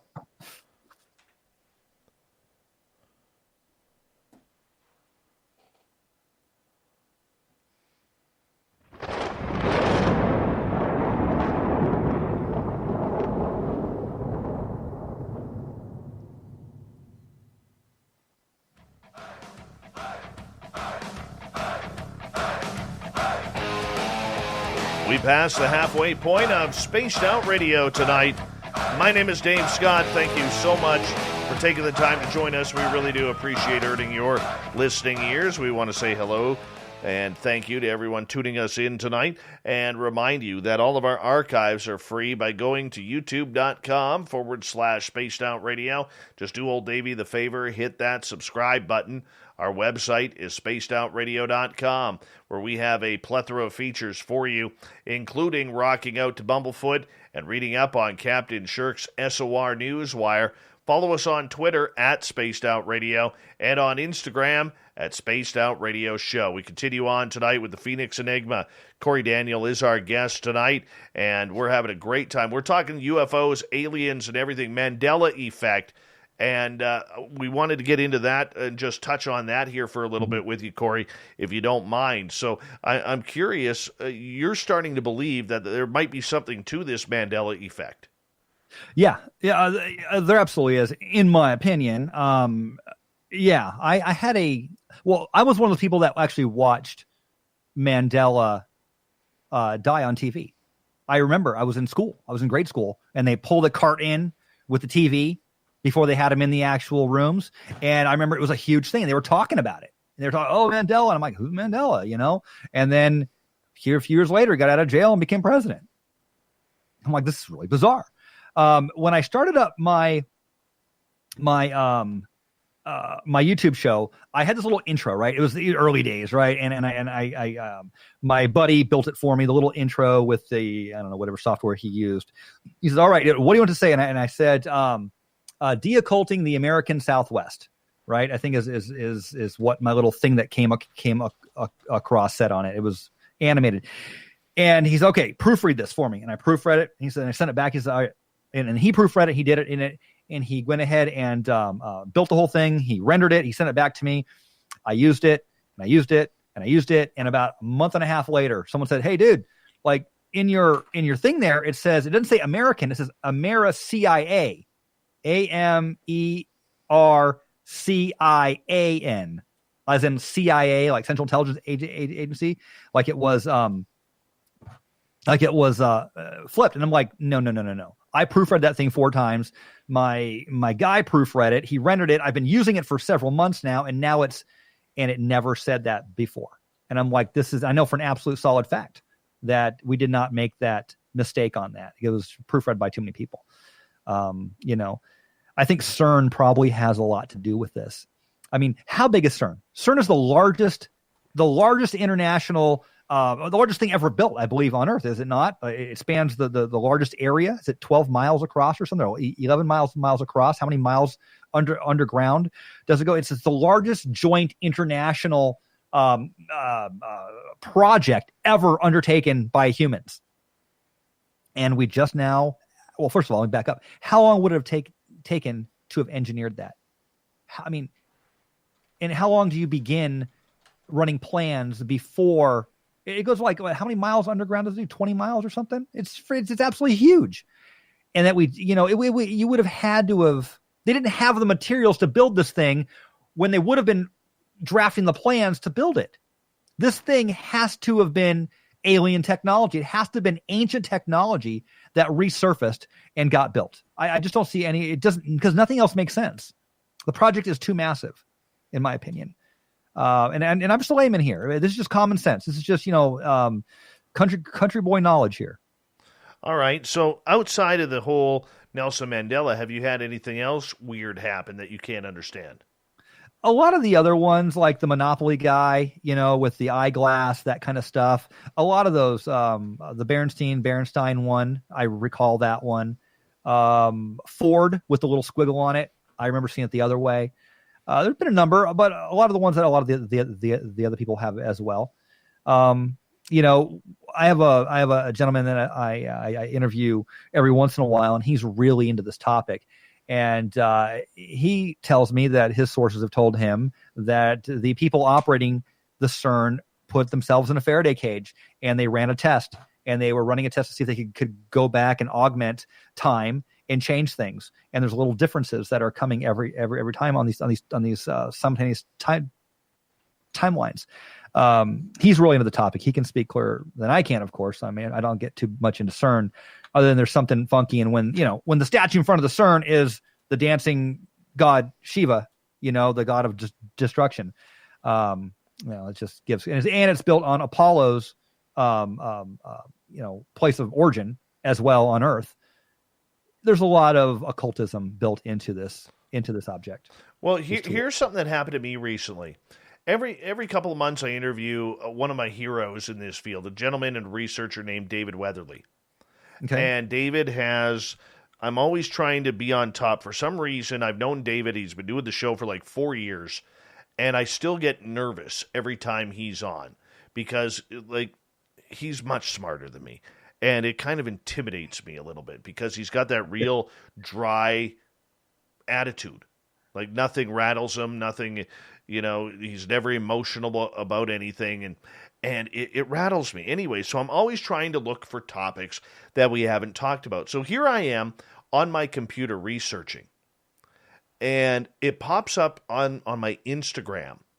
It was either Facebook or Instagram of a book that he has written called, what was it? Sea Serpents or Sea Monsters of the Great Lakes.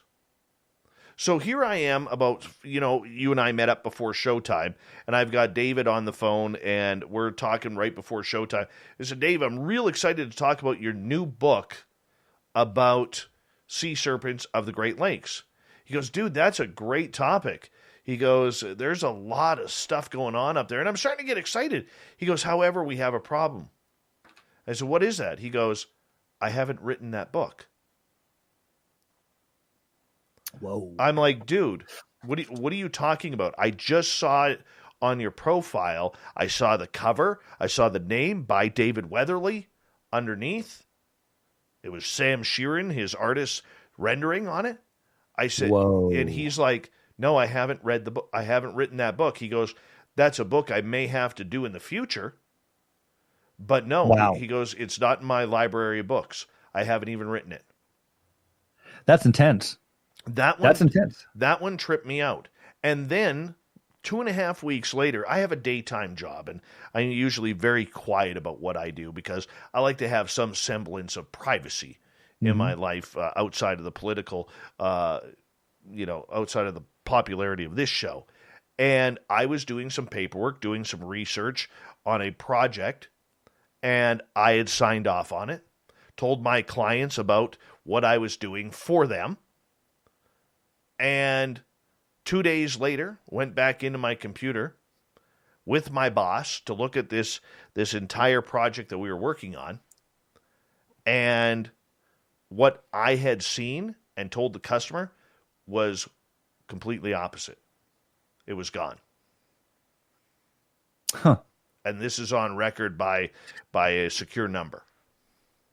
What do you think's happening? Do you think that the timeline's just resetting, it's shifting? I have no idea. If you could go back and change history for the last day or two or three, and things are a little bit different, or week even, there's going to be some things that are shifting, I would think. Maybe time isn't linear. Maybe it's like a record player, and you can just, it's spinning. You can just pick up that little needle, and you can just move it over an inch and drop it down, and It just absolutely tripped me out. It tripped me out big time. And I don't understand it. I don't get it. It doesn't make sense to me. I've never really experienced anything like this in my life. And I'm having a real tough time with seeing that. And to me, it is completely what we call Mandela Effect. What happened? What I think is happening, if you ask my opinion, and I'll give you my opinion, I'll get yours, whether you can counter it or not. I think what's happening is that we as a society are every day starting to walk into these timelines. This is why we see Bigfoot. This is why we see Dogman. This is why we see the Thunderbird, or people make claims of seeing the Thunderbird. I mean, you think about it, man, a 40-foot bird out there, that is going to leave some massive bird droppings. It's going to paint giant green trees white. You know what I'm saying? Cars are going to be white, yet we don't see it. Yet there are people who are having these instances where it's almost like they're looking into a different timeline. And I think what's happening, Gesundheit, I think what is happening is we are getting projections into other timelines. And that's maybe what's happening here. I don't know. It's just a personal thought and theory on that. I could be completely wrong, but that's just what I'm wondering. Yeah, and this is the topic of many sci-fi movies. Remember the movie The Fog, where them creatures came through? Terrifying movie. There's been many like that. I don't know either. It could very well be. It could very well be. But I always go back to the computer simulation. You would just have to reprogram something new in here, and into a counter timeline. And the scariest part to me is the cognitive dissonance. We need a reality. We need a firm reality to base our life upon. And I'm very earth grounded. I mean, you see my symbol here. This is the solar cross. This is the symbol for earth, for structure, for tangibility. I am in these topics, but I'm very skeptic. I'm a very proof-oriented person, even though I've had some metaphysical experiences. I'm very grounded into this world. And these kinds of things that we talk about are very unsettling and very unnerving to me on a fundamental level. Because if you don't have, if you can't wake up every day and coffee's going to taste the way it is, and the density of your planet, the earth is going to be the way things have to be the same way every day for us to function. And as these Mandela effects keep happening, people are questioning reality. And when nothing means anything anymore and everything is arbitrary and subjective. This is why politically I'm a conservative. I don't like a lot of change in subjectivity. I'm a very objective person. I don't like that subjectivity. And when the world itself changes like this, it's sort of terrifying. Just from a day-to-day survival-based angle, like a better word. So I don't know. That's what I got on that topic, but those are my feelings on it all the way around. People also have very subjective experiences in this world, and we see things differently. And it's due to our filters. We have your eyes might be better or worse than mine. Your memories, your ability to see and hear. You have all these filters, your religious filters, your environmental filters, and we all take in information at different rates. And I'm wondering if that doesn't deal with our subjectivity as well. But what happens when you can change reality for one person but not another, and the world's different for people? It's scary stuff when you look at it that way. Well, we haven't yet talked about your personal experiences. You've dealt with Men in Black, or what you believe. I'd love for you to go down that road, because that's always a key interest of mine, these Men in Black. So I had sort of a Men in Black experience. I had a guy who walked in one time, and he was 7 foot tall. He was big. And he was in one of my stations. We owned and operated gas stations throughout Arizona when I was younger. Our family did. And he looked, and there was just something about him and he didn't buy anything. He just stood there and he looked at me, and then he walked out. It was simple. It wasn't a huge transaction. Wasn't anything happened, but the dude was not human. I've had people also come to me in lines and walk into restaurants, and just this unsettling feeling. But I had sort of a Men in Black experience one time, more of an agent than a Man in Black, come through this little town I lived in and asked me where the underground tunnels were that led to the underground facility. And I was working in, we used to own the gas station in Wikieup, Arizona. And this guy came in and he starts asking me, I'm working the cash register. He's like, hey, do you live here? I'm like, yeah, I live here. It's in the middle of nowhere. Where do you think I drive in? He's like, okay, where are those tunnels at? I said, what tunnels? He goes, the tunnels that go under the town to the facility. I'm like, I've never heard of the tunnels, man. He's like, how long have you been here? I've been here for 3 years. I've never heard of any tunnels. He went over and asked some other employees, and he sat down, and he kept asking about these tunnels. And I went over there, I sat down with him for a minute. I'm like, I really don't know what you're talking about. Well, I followed him outside. He had on these shiny black shoes, and I followed him outside, and he got into government plates, and he drove off. And later that day, I went over to my friend because, back in the day, I was reading a lot of David Icke and a lot of Cooper, and we're in the middle of nowhere, and we're seeing things I've seen UFOs my whole life out there. I've seen stuff fly over. It's not like if you're going to see a UFO tonight, if you go up on the mountain out in the hills and take a 6-pack of beer and sit back, listen to the radio and look up, you're going to see stuff every single night. And we did for 10 years. So I go to one of my friends and she says, oh yeah, he was in here too, asking everyone about these tunnels.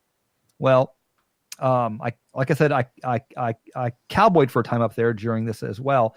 And I knew a cowboy, and he says, oh yeah, no, there's an underground facility up here by 93 and 40. I said, what do you mean?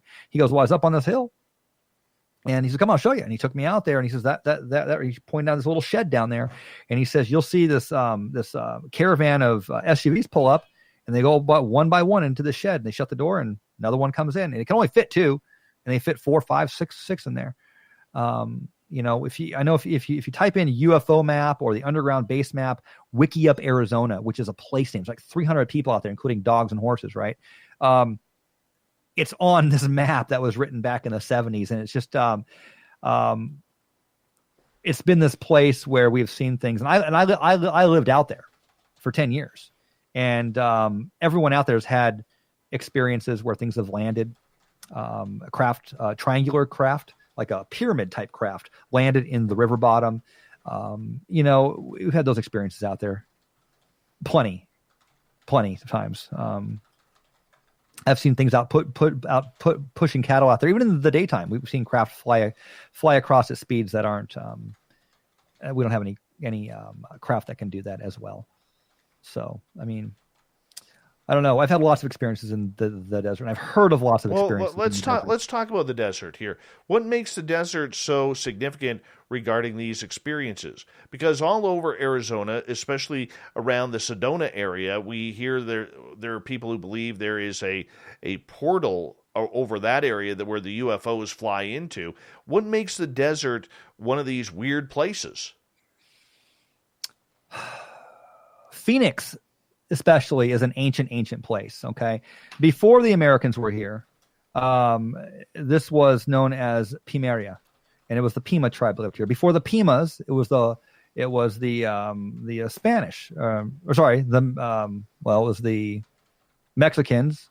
It was part of Mexico. Then before that was Spain, and before Spain it was the Hohokam Empire. Before that it was the basket weaving cultures. Before them the archaic cultures. There have been people living in this valley of the sun. We call it for a long, long time.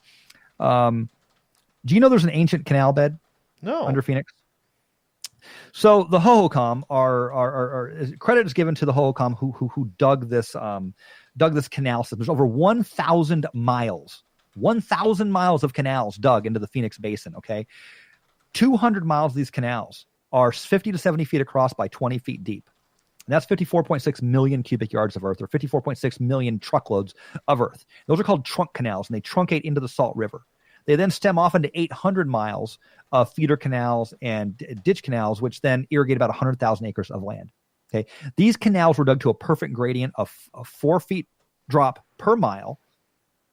And this culture that supposedly dug this had no written language, no mathematics, no metallurgy skills, no wheel, and no pack animals. Yet they dug a canal system that is on par, quote unquote, from the archaeologist that I spoke to at the museum down there at the where this is showcased at. And when I was researching it, she says the amount of engineering and labor involved to build this canal system is on par with what is setting on the Giza Plateau. It just doesn't get talked about. And to this day, there's a canal behind my house right now. I have one of the original Hohokam canals. When the founding fathers of Phoenix moved into this valley, they could not improve upon the gradient or the grade of this canal system, and we just dug them out and we put concrete in them and we use them to this day. Phoenix is ancient. I think things have been going on here for a long, long, long time. We were founded by Masons. We were founded by a guy by the name of Lord Darrell Dupa and Jack Swilling. Dupa was a 32nd degree Scottish Rite Mason. We were going to be named Swilling. We were going to be named, our first name was Pumpkinville, by the way, right? That was a horrible name. They were going to name us Salina after the Salt River. And Dupa, who's buried in the Masonic graveyard. And I want to expand on this and pull this out, because I'm going to come all the way around back to aliens in a minute here. But I think this was on the Masons' plan to build this society here that became Phoenix. He said, all around us, gentlemen, ancient ruins lie and dry canal beds, and I see a city rising from these ashes. Let it be named Phoenix. And boom, Phoenix, Arizona was named. Tempe, Arizona, where ASU is at, is named after the Vale of Tempe in Greece. We have a lot of Masonic names from the hieroglyphic mountains up to the north, the Cleopatra Mine, which was huge in the development of the state. I believe that certain powers that be know and understand how ancient Phoenix is and the power that is here. They used to say that between 30 and 60,000 Native Americans lived in this valley in its height in the Hohokam Empire. Today, they put that number closer to about 200,000. And where, the same as the Giza Plateau, the same as all these ancient cultures, there's nothing new under the sun. There's real power here. I think the powers that be came to redevelop it. And if you want to get into the extraterrestrials, we go down to Mount Graham, down by Tucson, which is Hohokam territory as well. And they have the Lucifer lens up there, right? Yes. Up on top of Mount Graham. Explain for our listeners who do not understand what the Lucifer lens is. Large binocular, telescopic, near-infrared, spectroscopic utility with camera and integral field unit for extra galactic research. That's what it stands for, the Lucifer lens. And tell them who happens to own that, sir. The Roman Catholic Church. The Vatican owns it. Now, did you know this is built on top of Mount Graham, and Mount Graham is sacred to the Apaches? Do you know that the Vatican was sued by the Apaches because they did not want them building on top of the sacred mountain, and they went to court for about a year and a half over it before they realized that the Vatican was going to outspend them. And the reason being is because on top of Mount Graham is where the portal used to open, and the gods would come through to the Apaches and give them knowledge and seeds and other things. That's where the Lucifer lens is today. You go on further down to Phoenix, and you have the Sierra de Estrellas to the southwest of Phoenix, and that means the mountain of the stars. It's named that for the road. The Butterfields stage went behind it to the south, and named it the Camino de Sierra de Estrellas, because you used to have to take that road at nighttime, right? Because otherwise the Apaches would kill you, or the sun would kill the horses. Well, up on top of that mountain was another Stargate, and all the Pima talk about this Stargate up on top of that mountain range. You got the Superstition Mountains between both of those, off to the east here in the valley. And, I've done whole shows on the Superstition Mountains. The Apaches called it the abode of the thunder gods. They said that's where the giants lived. The Gwyndipids, they would come down. The Pima said that the giants would live up there, and they would come down, and they would take women, and they would take children, and they'd eat them regularly. This valley here in Phoenix is just chock full of ancient stories of little people who live at the top of that mountain, and giants and flood stories and portals and openings and UFOs. Remember the Phoenix Lights? The largest mass sighting of a UFO in the history of Earth ever happened over Phoenix, Arizona. And people saw it, right? 60,000 people witnessed it in real time. So this is a very special place. I think it has a lot to do with the geology of the area. Well, I've talked a lot about skinwalkers in the past. I've done full shows on that. That's a regional phenomenon. The only thing, between the Hopi and the Navajo and the Paiute up to the north, they all talk about skinwalkers, but they have the Grand Canyon. Let's talk about this when we come back. We have Cory Daniel for another 30 minutes here on Spaced Out Radio. We're going to stick it out in the desert, weird stories. Coming up to kick off hour 3 of Spaced Out Radio. Then we got the News Wire, the Thought of the Dave, a jam-packed hour 3. Next. Stay tuned.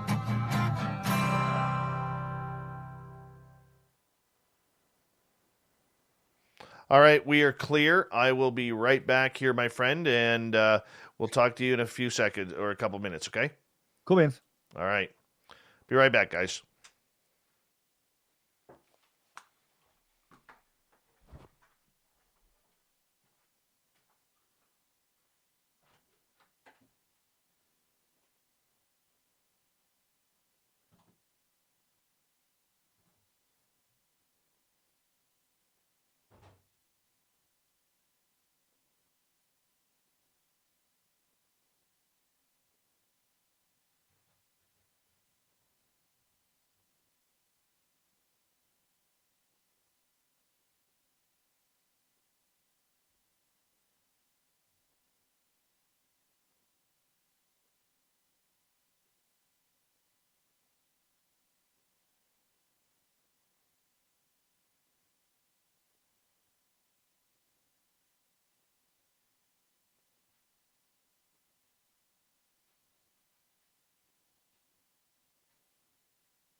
All right, sorry about that. It's my dog was being an idiot outside, so I do apologize for that.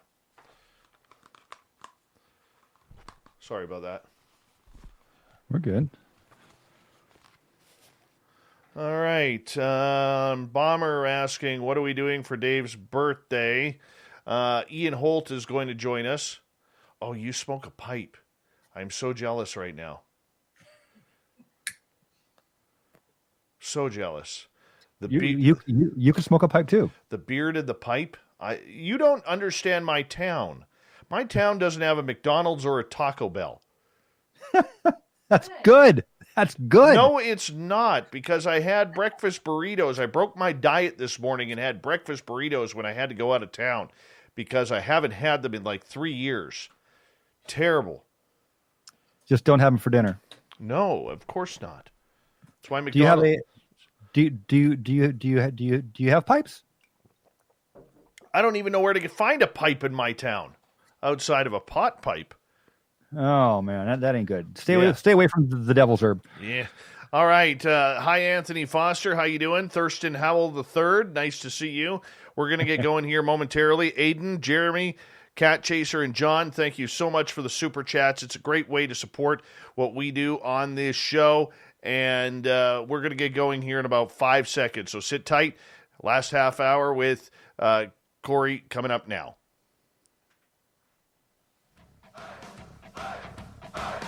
Would you like to connect with us? Head to spacedoutradio.com for all your latest show info. Now, back to Dave Scott and SOR. Here we go with the third and final hour of Spaced Out Radio tonight. My name is Dave Scott. Thank you so much for taking the time to join us. We really do appreciate earning your listening ears. We want to say hello to everyone listening in on our terrestrial affiliates around North America, digitally on TalkStream Live, Revolution Radio, and KPNL. All of our archives are free by going to youtube.com/Spaced Out Radio. Just do old Davey the favor. Hit that subscribe button. The Desert Clam has set the password for tonight in the SOR Space Travelers Club. Pantopragmatic. Pantopragmatic is your password. Use it wisely, space travelers, as the Clam sets the password each and every night right here on Spaced Out Radio. Our website is spacedoutradio.com. We have a plethora of features for you, including rocking out to Bumblefoot and reading up on Captain Shirk's SOR Newswire. Follow us on Twitter at Spaced Out Radio and on Instagram at Spaced Out Radio Show. For the final time tonight, we introduce a good friend here on Spaced Out Radio. We have Cory Daniel. We are talking about his experiences of the Phoenix Enigma and what's going on in the desert where he is currently residing in Arizona. Cory, welcome back. Thank you, sir. All right. Little people, giants, legends, you've had it all happen to you. I'd love for you to explain this. Well, a lot of people, they just don't immerse themselves in their local history. And I made an active choice to do just that when I was growing up. And my circumstances, allowed me to do so. And I figure I'm not going to be an academic in the true sense of a government-sanctioned academic. So I'm just going to go live and explore. And I did. And I met people and I talked to them. And I started interviewing years ago and just talking to people, getting their stories down. And there's tons of stories of people going through shiny doors in the desert and getting lost for weeks or months at a time. There's a story up in that area. There was a story happened probably in the 60s, I think it was. There was a cowboy who was living up there, and he was in this mountain range. I'm not going to say where because I got a lot of work to do up there still. And we go on expeditions actually out there, and we do field research out there as well. A lot of it's untapped still. But he went out there and he went missing, and he came back like a month later, I think it was, if I recall the story straight. I got it written down somewhere. And they said, "Where you been?" And he said, "I got lost." They said, you got lost? You got lost in this mountain range? And, and he's a cowboy. He wrote it, and he said, "Yeah, I was chasing this calf up there, and things just turned. They turned on me. I got lost. I roamed around. I was hunting out there, eating deer and everything for what felt like a couple months." He said, "No, you've been gone for a couple months. We thought you're dead." And weird deal. This cowboy got lost out there, and he said, yeah, things got all shiny and weird. I'll tell you a story. My one of my ex-wives, I've been successfully married twice.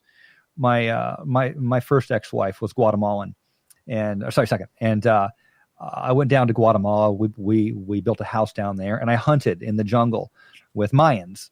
They were all, a lot of purebred Mayans down there. Her family's half Mayan.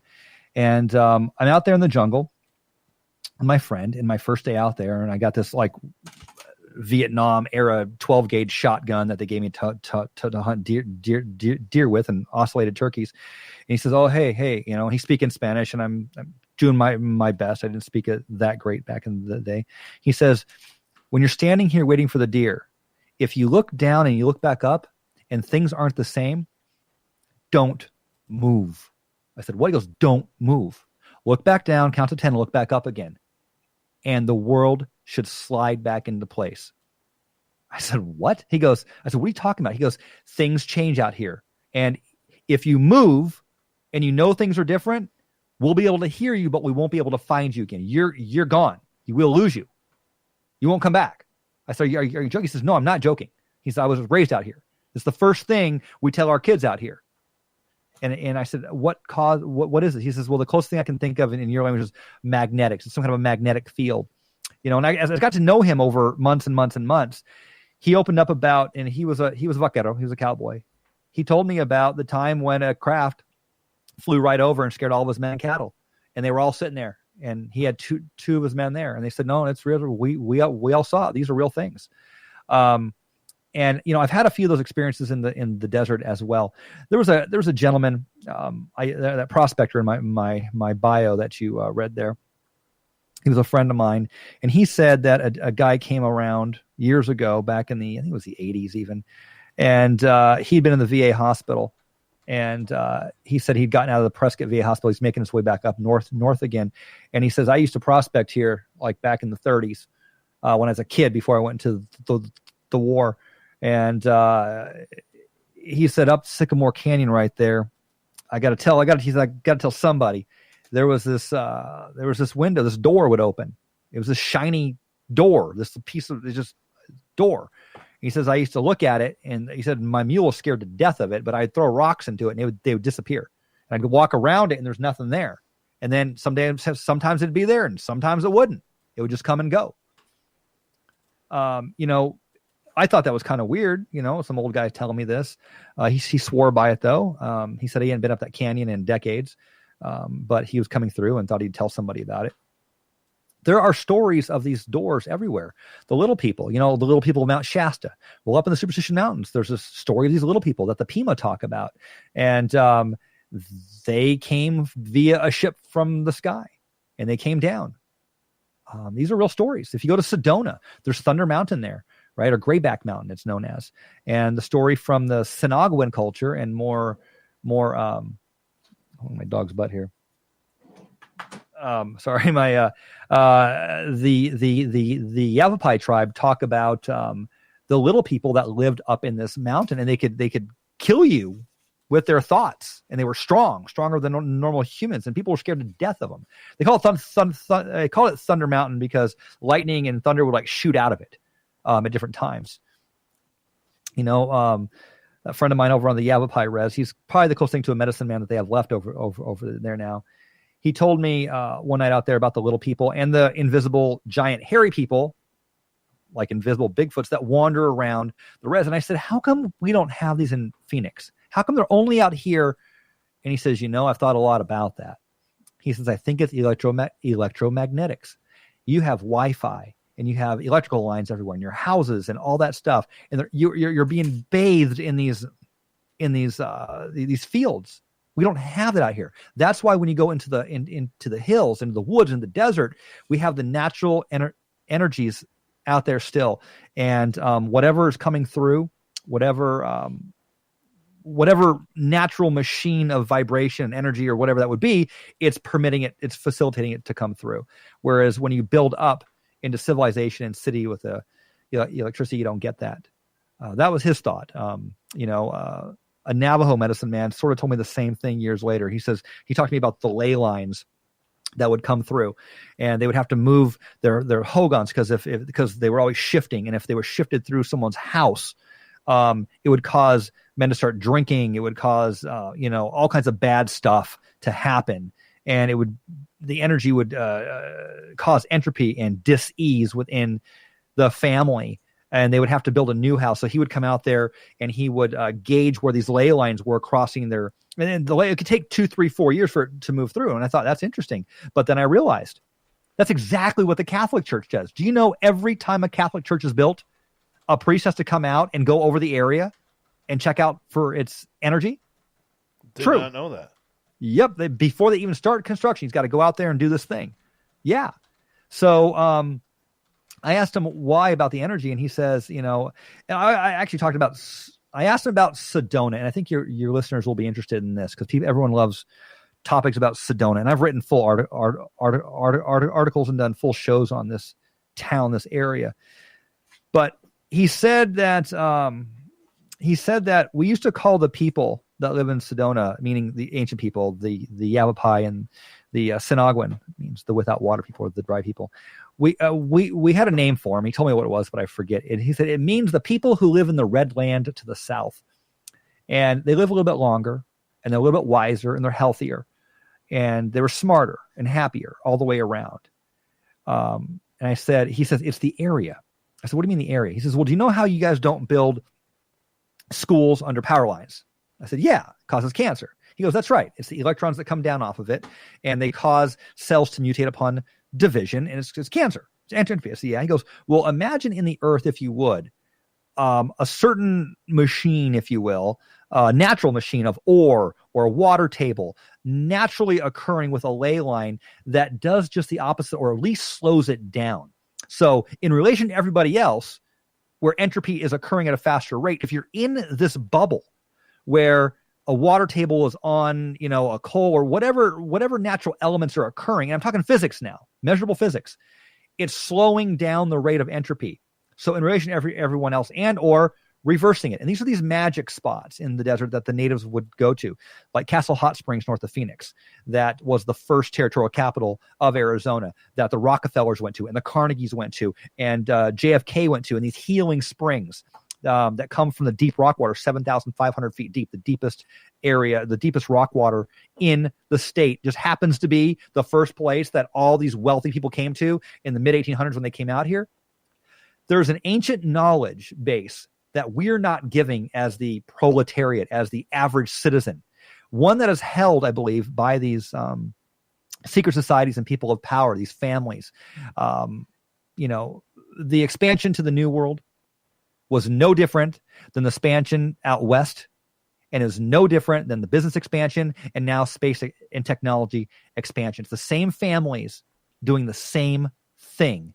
When we end up going to space, it's not going to be us first. It's going to be those families that are doing it, and they're going to conquer it, and they're going to set the infrastructure, and then the horseshoers, and then the retailers, and then the shoemakers are going to come up there, whatever the job's going to be. Nothing's changed. I think all these places of power, be it the Lucifer Lens up on top of Mount Graham, or Sedona, now the most expensive real estate in Arizona, or the Castle Hot Springs, which has been sequestered away and is now closed again. Very powerful places. And I would add national parks to that. David Paulides, Missing 411, has done amazing work, and people are going missing all over the country, and they're clustered on these. Yes. Right. The number one cluster is in Yosemite. And number two is in North Vancouver. Yep, that's right. And there's Yellowstone National Park. There's the Grand Canyon area. Do you know that aside from one little place up in Oregon, Coconino County, which is basically from Flagstaff, from Sedona north to Flagstaff, all the way up to the Utah border, is, I think, the number 2 per capita sightings of UFOs in North America. It's that high. And that's right there on the Navajo Res. It's right there with Humphreys Peak, Sedona, and this underground military facility. That's not officially an underground military facility. So you have these large swaths of land that have been grabbed up by the federal government, and they're protected, right? Well, what better way to manage whatever these are, caves? Well, first of all, if you overlay a cave system map, the known caves, if you overlay in North America, if you overlay that over David Paulides' missing clusters, it's an exact match. There's a lot of strange ones. Yeah. Like and so the tunnels out east are like that too. Okay. Yeah. There's something going on underground. I'm convinced of that. All the tunnel boring machines. I got a friend who's sort of a whistleblower. I haven't really talked about too much, but he delivers goods and products for the U.S. military, and he confirmed that there's 3 underground bases in Arizona. There's not supposed to be any, but he says, "Oh no." And I said, "How do you know?" He goes, "Because I deliver stuff to them. They're not where you think that they would be." Really? Yeah. There's a lot of weird stuff that goes on in Arizona. We are an underpopulated state in today's day and age. We're growing rapidly. We really are growing. We have one of, I think we, aside from, we might have surpassed them. We have 32 or 33 now observatories. We have low population density. We have a lot of rural land, tons of state and national parks. There's a lot of stuff that goes on here. A lot of paranormal stuff that goes on in the woods, in the hills, in the desert. I find it fascinating, and there's no shortage of stuff to talk to. And now you have Bill Gates building Belmont out east of town. It's gonna be the first, huge cashless modern day city, one of these super cities that they're trying to build. We have servers coming in left and right. And you think about it, why? Well, we have no earthquakes. We have no floods to speak of, right? It doesn't flood like it does down south. We have no hurricanes. We have no tornadoes. Nothing happens here. It's stable. Boring. It's boring. Yeah. We get a lot of Canadians. You get a lot of Canadians. Well, somebody's got to support the economy. That's why I'm waiting for the border to open up so I can get to Vegas and support the economy of Nevada. Oh, you like Vegas? Oh, yeah. You been down to Laughlin? I have not yet. Laughlin's cool. Yeah. I have not yet, but it's on the list.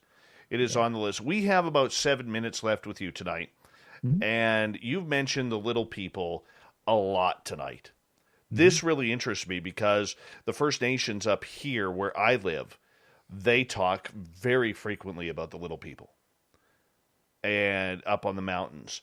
And if you don't treat them with respect, they will screw with you. They will mess with you. They are tricksters. And are you noticing that down there as well? I've had experiences in the desert. I've had some, I haven't talked about the big one that people usually like me to talk about, but I had another one as well. I think there's stories of little people everywhere. I did a tour one time years ago. You have a tribe. You're out of Vancouver, you said? I'm about 5.5 hours north of Vancouver. Okay. Right on the border there's a pin that I got from a Native American lady. You heard of a tribe called the Lilwat, Lilwat? Lilwat? No. There's about 2,000 of them left or so, maybe 1,500. Little short people, like really, really tiny people. And they were elders, and they came down here for the summit. And I asked her for her creation story. It was a private tour. We went to the Grand Canyon, and I told her, we talked about plants all day long and botany, and they were healers. And I said, "Do you have stories of giants?" She says, "Yeah, us." And they laughed. And I said, "We mean you?" They said, we were once giants. Our tribe was once giants. All of our men were great warriors, and the women were very tall and proud. But the men became violent, and they made war for no reason.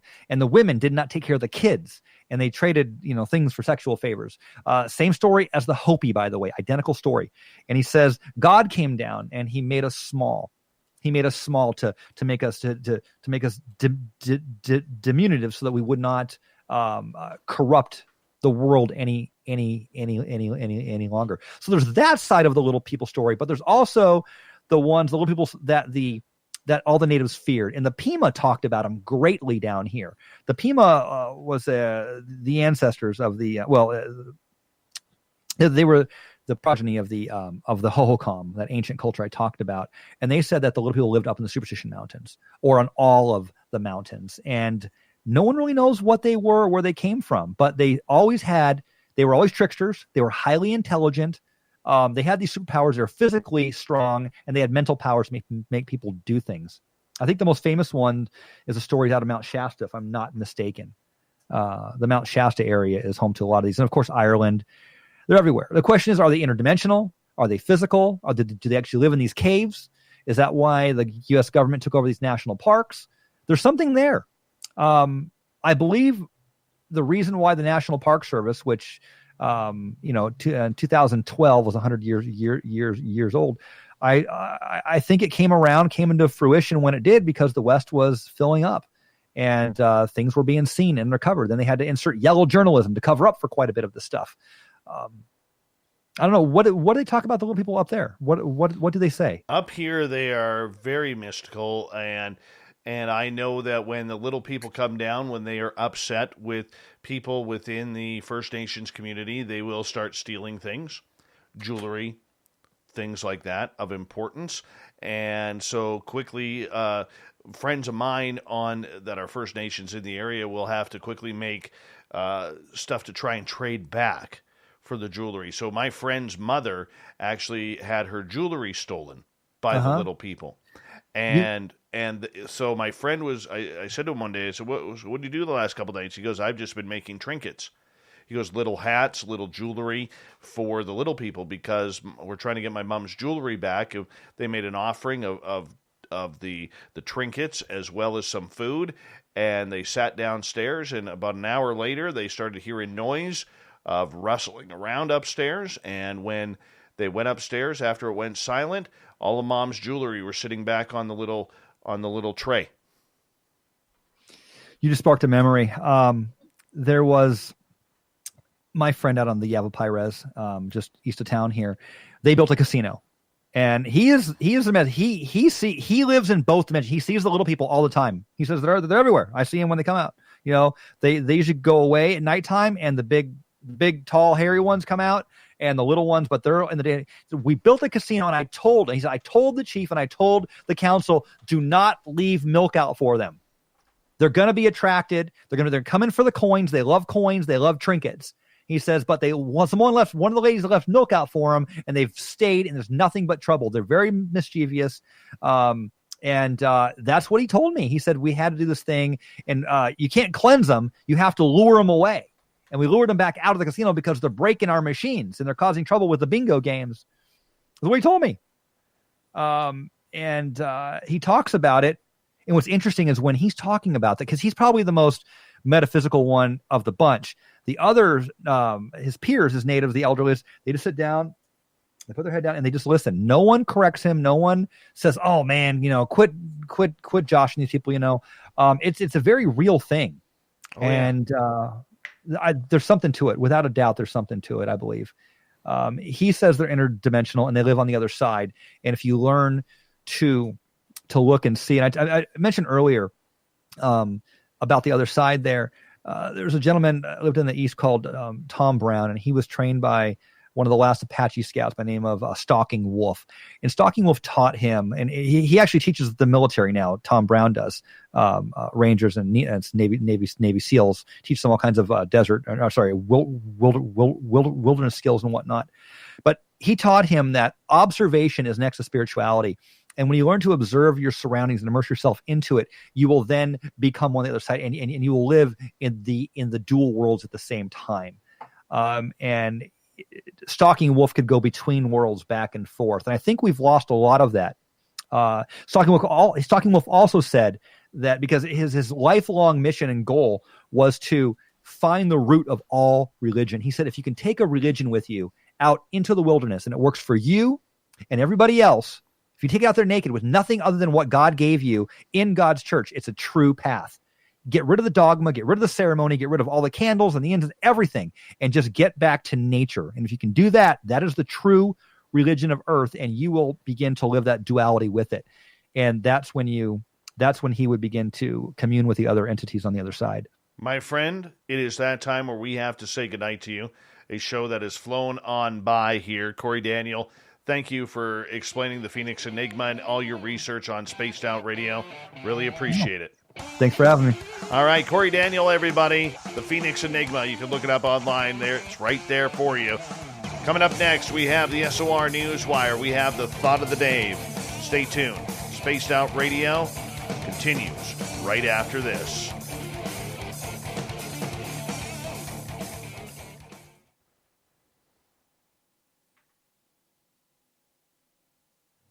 Great show, man.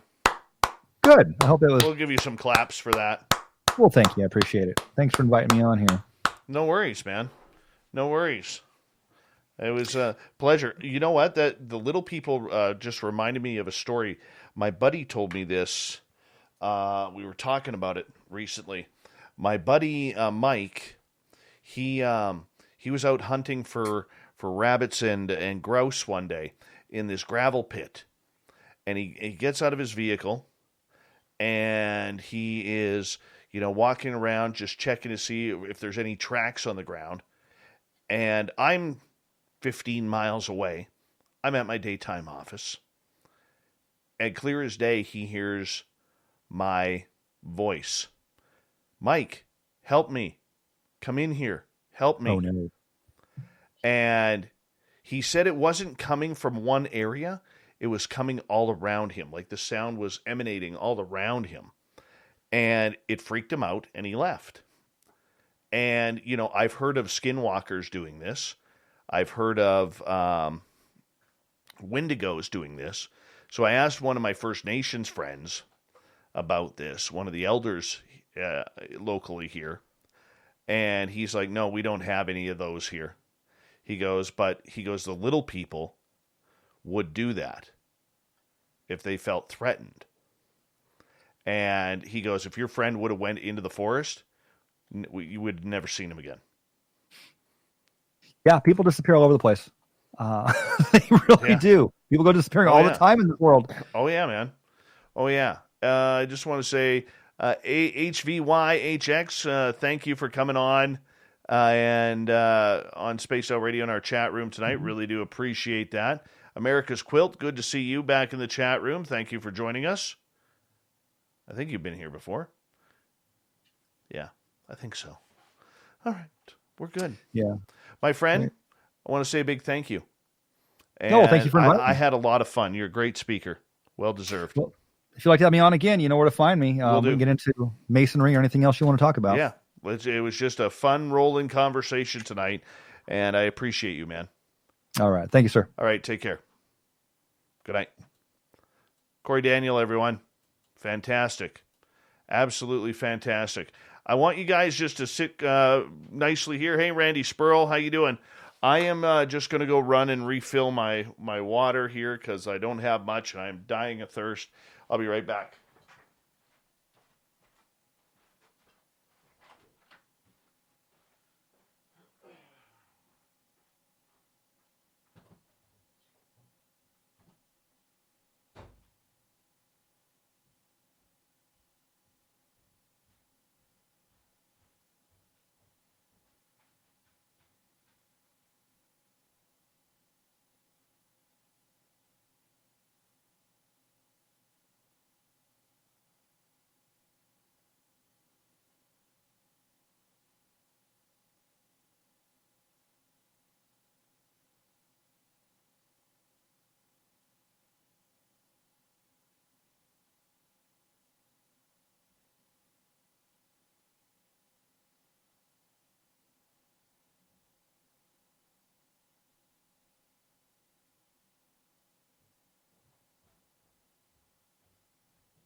All right. Thank you, guys.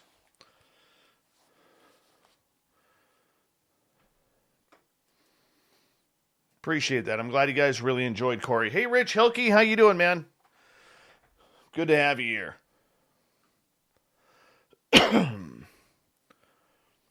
We got a good news wire coming up.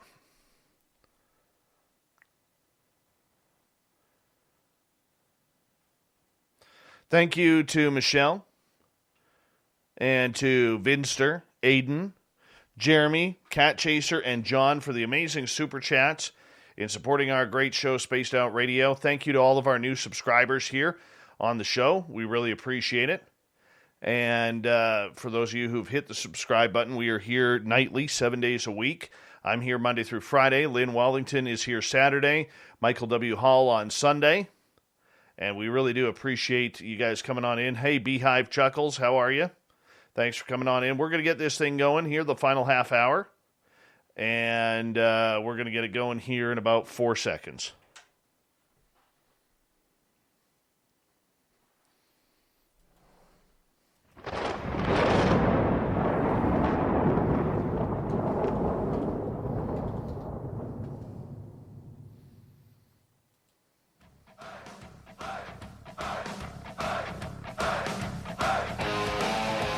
We've rounded third. We're heading for home tonight on Spaced Out Radio. My name is Dave Scott. Thank you so much for taking the time to join us. We really do appreciate earning your listening ears wherever you are on this beautiful planet we call Earth. We want to say hello to everyone all around, wherever you may be, and remind you that all of our archives are free by going to youtube.com/Spaced Out Radio. Just do me the favor, hit that subscribe button. Our website is spacedoutradio.com, where we have a plethora of features for you, including rocking out to Bumblefoot and reading up on Captain Shirk's SOR Newswire. Follow us on Twitter at Spaced Out Radio and on Instagram at Spaced Out Radio Show. Speaking of the news, let's do this thing, shall we?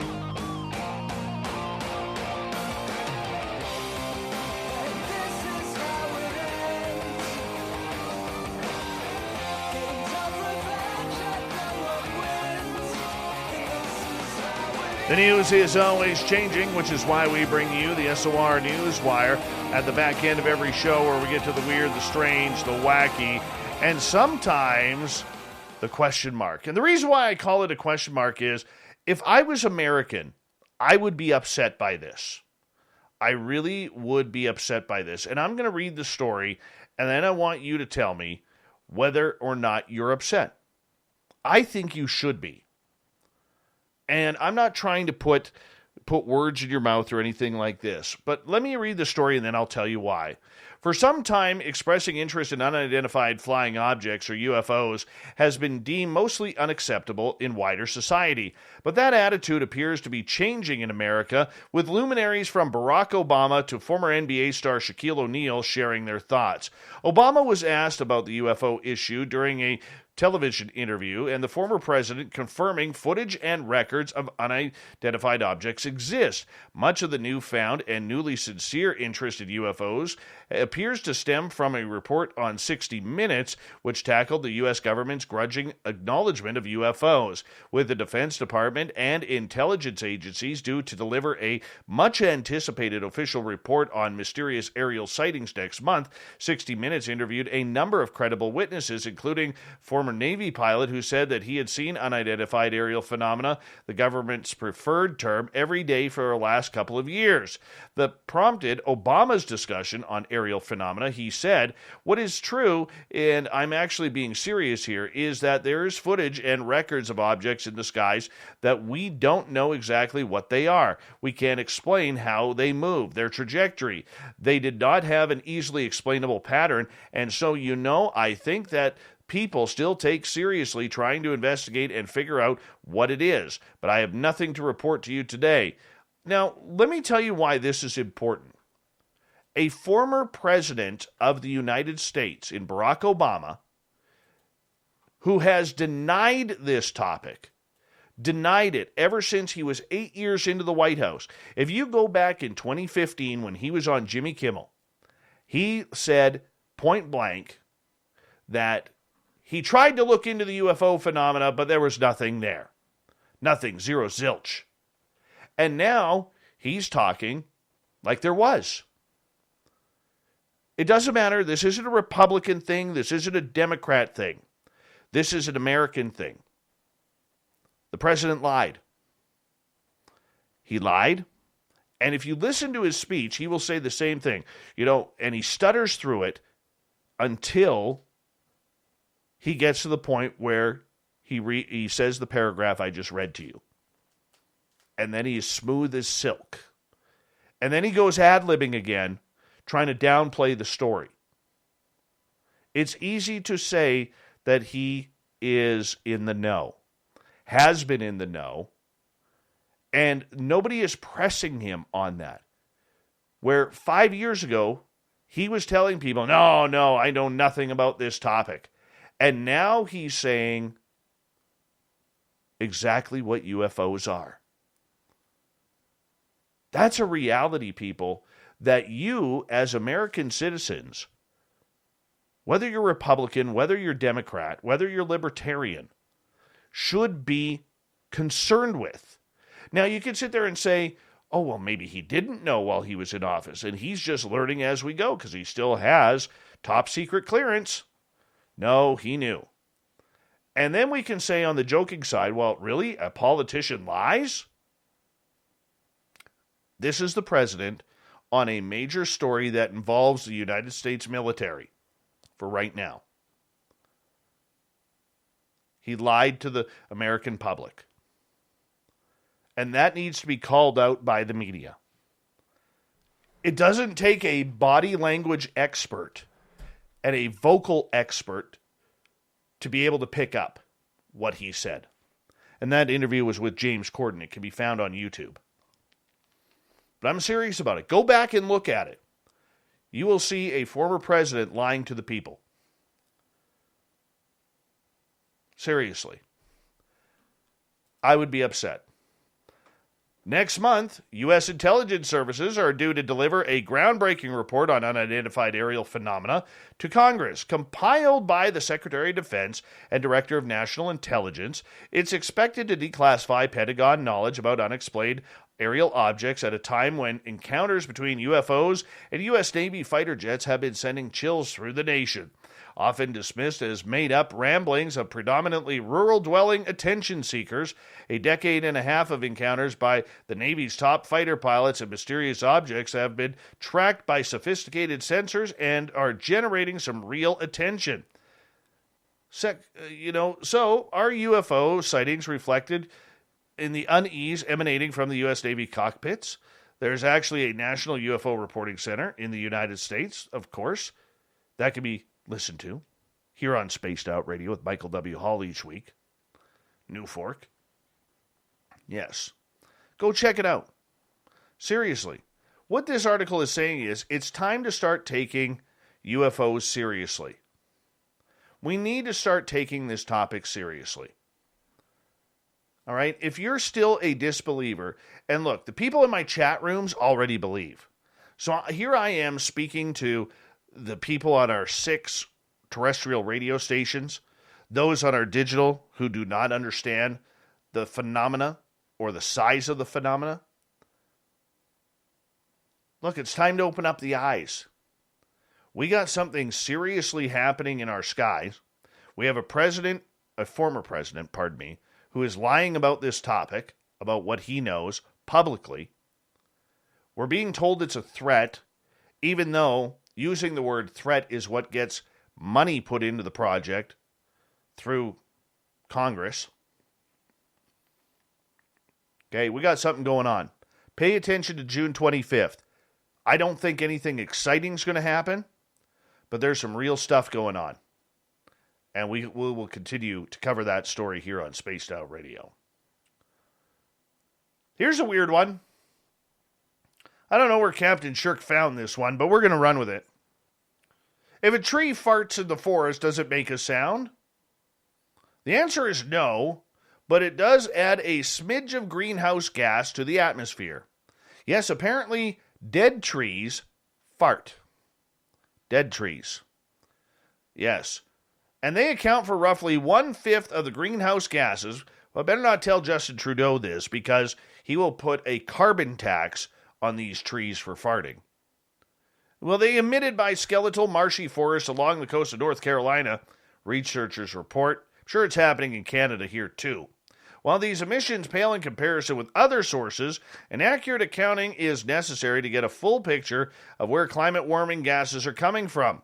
A team of ecologists went sniffing for tree farts in ghost forests which form when salt water from rising sea levels poisons a woodland, leaving behind a marsh full of standing dead trees. These phantom ecosystems are expected to expand with climate change, but it's unclear exactly how they contribute to the world's carbon budget.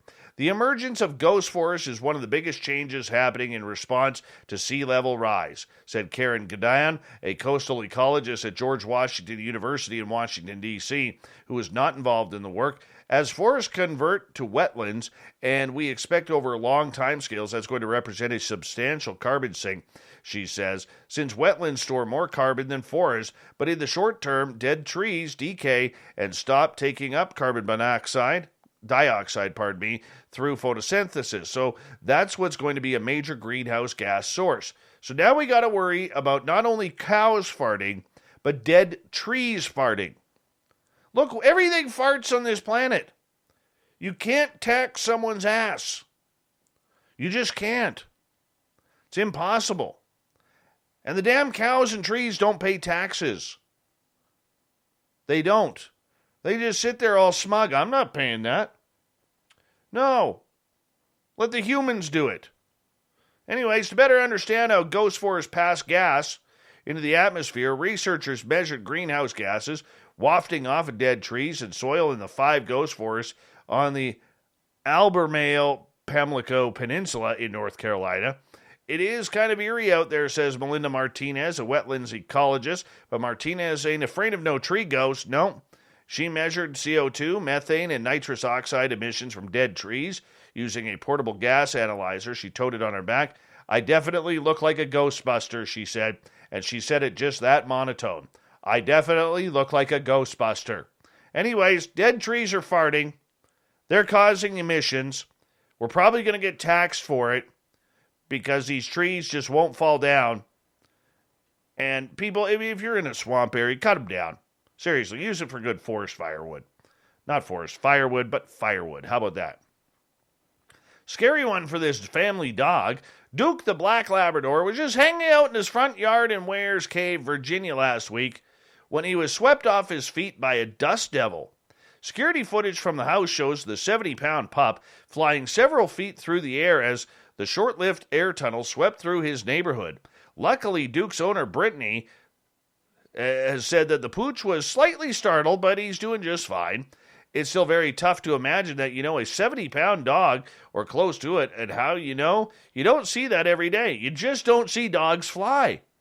How would that have happened? Well, he just kind of looked around as he was shaken up for a minute, but, he went right back to playing with the kids right after. A dust devil forms when the ground becomes much warmer than the air immediately above it. This forms an area of low pressure, which prompts the surrounding area to rush in and fill that void. Particles of dust or sand are raised from the ground due to high-speed winds. The particles form a whirling column like a tornado that is usually relatively small in diameter. They are also referred to as sand whirls or whirlwinds. The agency says they usually develop on a clear, dry, hot afternoon during the spring and summer.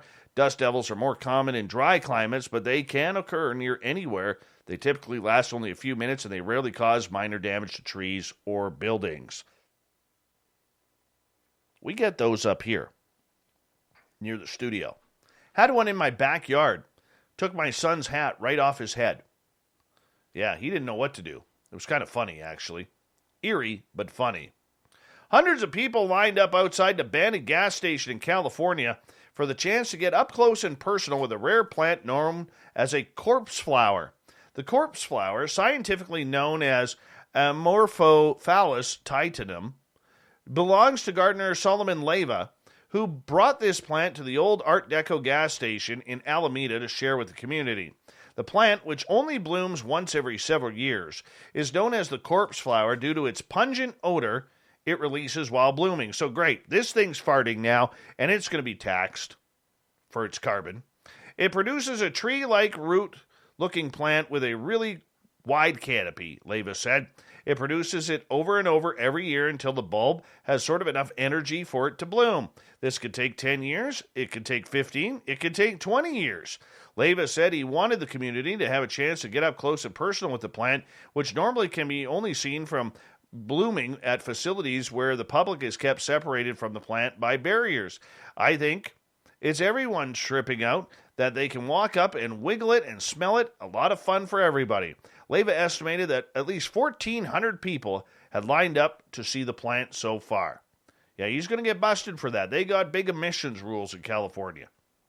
He's going to get some taxes on that. Alan Minish in Anchorage, Alaska is lucky to be alive.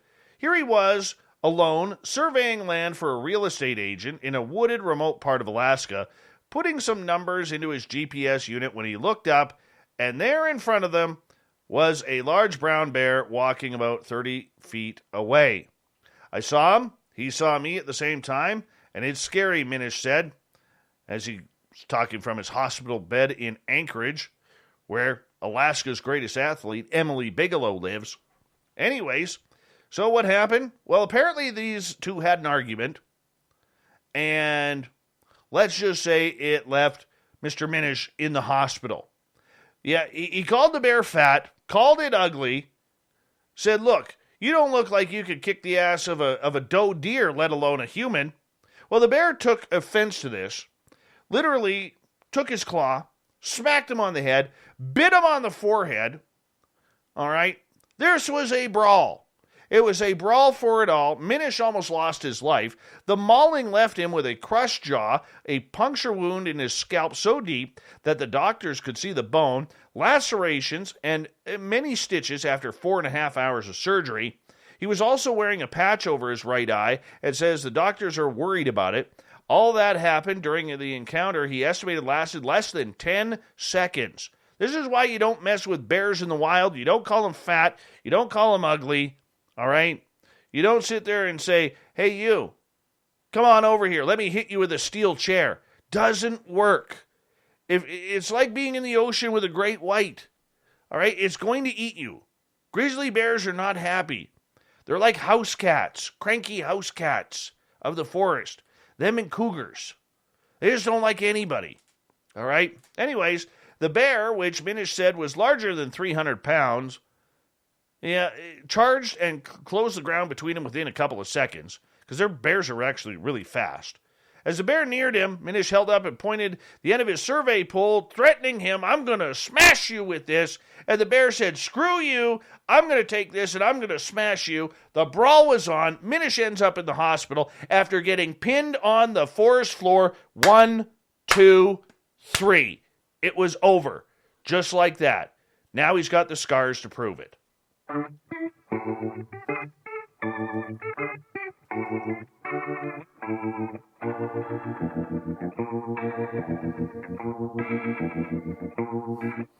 Thought of the Dave happens every night at this time, where we ask a question on our Facebook and Twitter pages, then read your responses on the air, because the audience participation loves it around here. Today's Thought of the Dave is as follows. Thank you, Bigfoot Rob. What's our question? Let's get to it. I got so excited about that bear story, I forgot to pull it up. Not gonna lie, that was fun. I mean, the guy's lucky to be alive. Let's be honest. How far back do you think aliens have been visiting Earth? Today's Thought of the Dave. Start with Steam Train Mark in Australia. How's tomorrow looking? Please give us an update to see if we're alive. He says, way before we were crawling back around this rock. Mark Miller, since they put us here. Haunted History BC, at least since the building of the pyramids, probably sometime before. Can't see how humans alone built those things. Ronnie, ultra-terrestrials have been coming here since the beginning. Always. Julian, before or after the Big Bang? I don't know. You tell me. John, I don't understand this. He's like quoting a book. All right. Starman, since they discovered it? Muse, ever since they terraformed it. Lucy Bell, since the beginning of time, I would not be surprised if megalithic structures found on Earth were built by ancient extraterrestrial, highly technologically advanced races. Additionally, others may be indigenous to this planet that we are not aware of in our oceans and mountains. John, for millions of years perhaps. Alien Dank, 4 billion plus years. Charuz, junk DNA is the marker. To this day, they are discovering the function of it. Bruce, well, I pretty much established it is at least 788,000 years. If you ever want me to refresh folks on my mind, Why I'm so confident, just let me know. Lynn, been here since ancient times. John, probably about 100,000 years. Hunter Red X, beginning of the human race. Mary, since the dinosaurs at least. Jules, from time immemorial. Okay. Joseph, long before mankind's existence. And let's go. UAP fella, all the way back. All the way back when? Matthew, since Prometheus. All right, let's move on. And let's go here. Oh, we got some good comments here. Magnus, since before humans were Homo sapiens, I think the Anunnaki created us. I agree with you. Danny, long before modern day man, probably since the caveman. Ak might have something to say about that. Nikki, from the moment an extraterrestrial civilization realized Earth was an unexplored planet long before humans were ever seated on the planet. DA, my guess is throughout history. Peter, they've always been here. Lori, 250,000 years, according to a savant experiencer I work with. Kate believes they've been here forever. Davey, they've always been here. Elaine says always. Bill Hauser believes that too. For a long time, says John. Becky, I doubt at least since the 1940s, but possibly even earlier. Surcan, no one has seen them coming. If you encounter a never-seen-before insect in the rainforest, do you automatically assume it is visiting Earth? Good point. Drew, always since times of illusion, and the answers you could receive are virtually infinite. Scott, thousands, perhaps hundreds of thousands of years. Alfred believes forever. Thomas, since they artificially inseminated the Virgin Mary. Oh, that might not go over good with the Catholics. Gary Voorhees going to be a guest here soon. If they are real, then always. Robert, they've always been here and humanity has never been alone. Captain Shirk, most likely since the beginning of Earth time. How fascinating to watch it develop. Thank you to everybody participating in the Thought of the Dave on Facebook and Twitter. We will do it all again and on our next show, because that's what we do every show here. Thank you so much for Captain Shirk and the great SOR Newswire in helping us bring the news to the public, because that's what we do here on a nightly basis. And to Cory Daniel for hanging on out, talking everything weird and strange with the Phoenix Enigma. We got Mr. Ron Bumblefoot Thal rocking in the background with Little Brother is Watching. Bumblefoot is the official music of Spaced Out Radio, rocking us in and out of every single show. Get your horns up for the guitar god himself. Special thanks to everybody listening in at home, at work, in your cars, wherever you may be. Thank you to everyone tuning us in on Twitch, YouTube, LGAP, Revolution Radio, Spreaker, Facebook, the Space Travelers Club, and Derek and the Snarkettes dancing away, doing the polka at hashtag Spaced Out Radio on Twitter. I know you're out there somewhere. Remember, this show is copyright by Spaced Out Radio and SOR Media Ventures Limited. Thank you so much for choosing to share your evening with us, because together, my friends, say it with me, Roy, we own the night. Mr. Bumblefoot, we need a favor. We need you to take us home.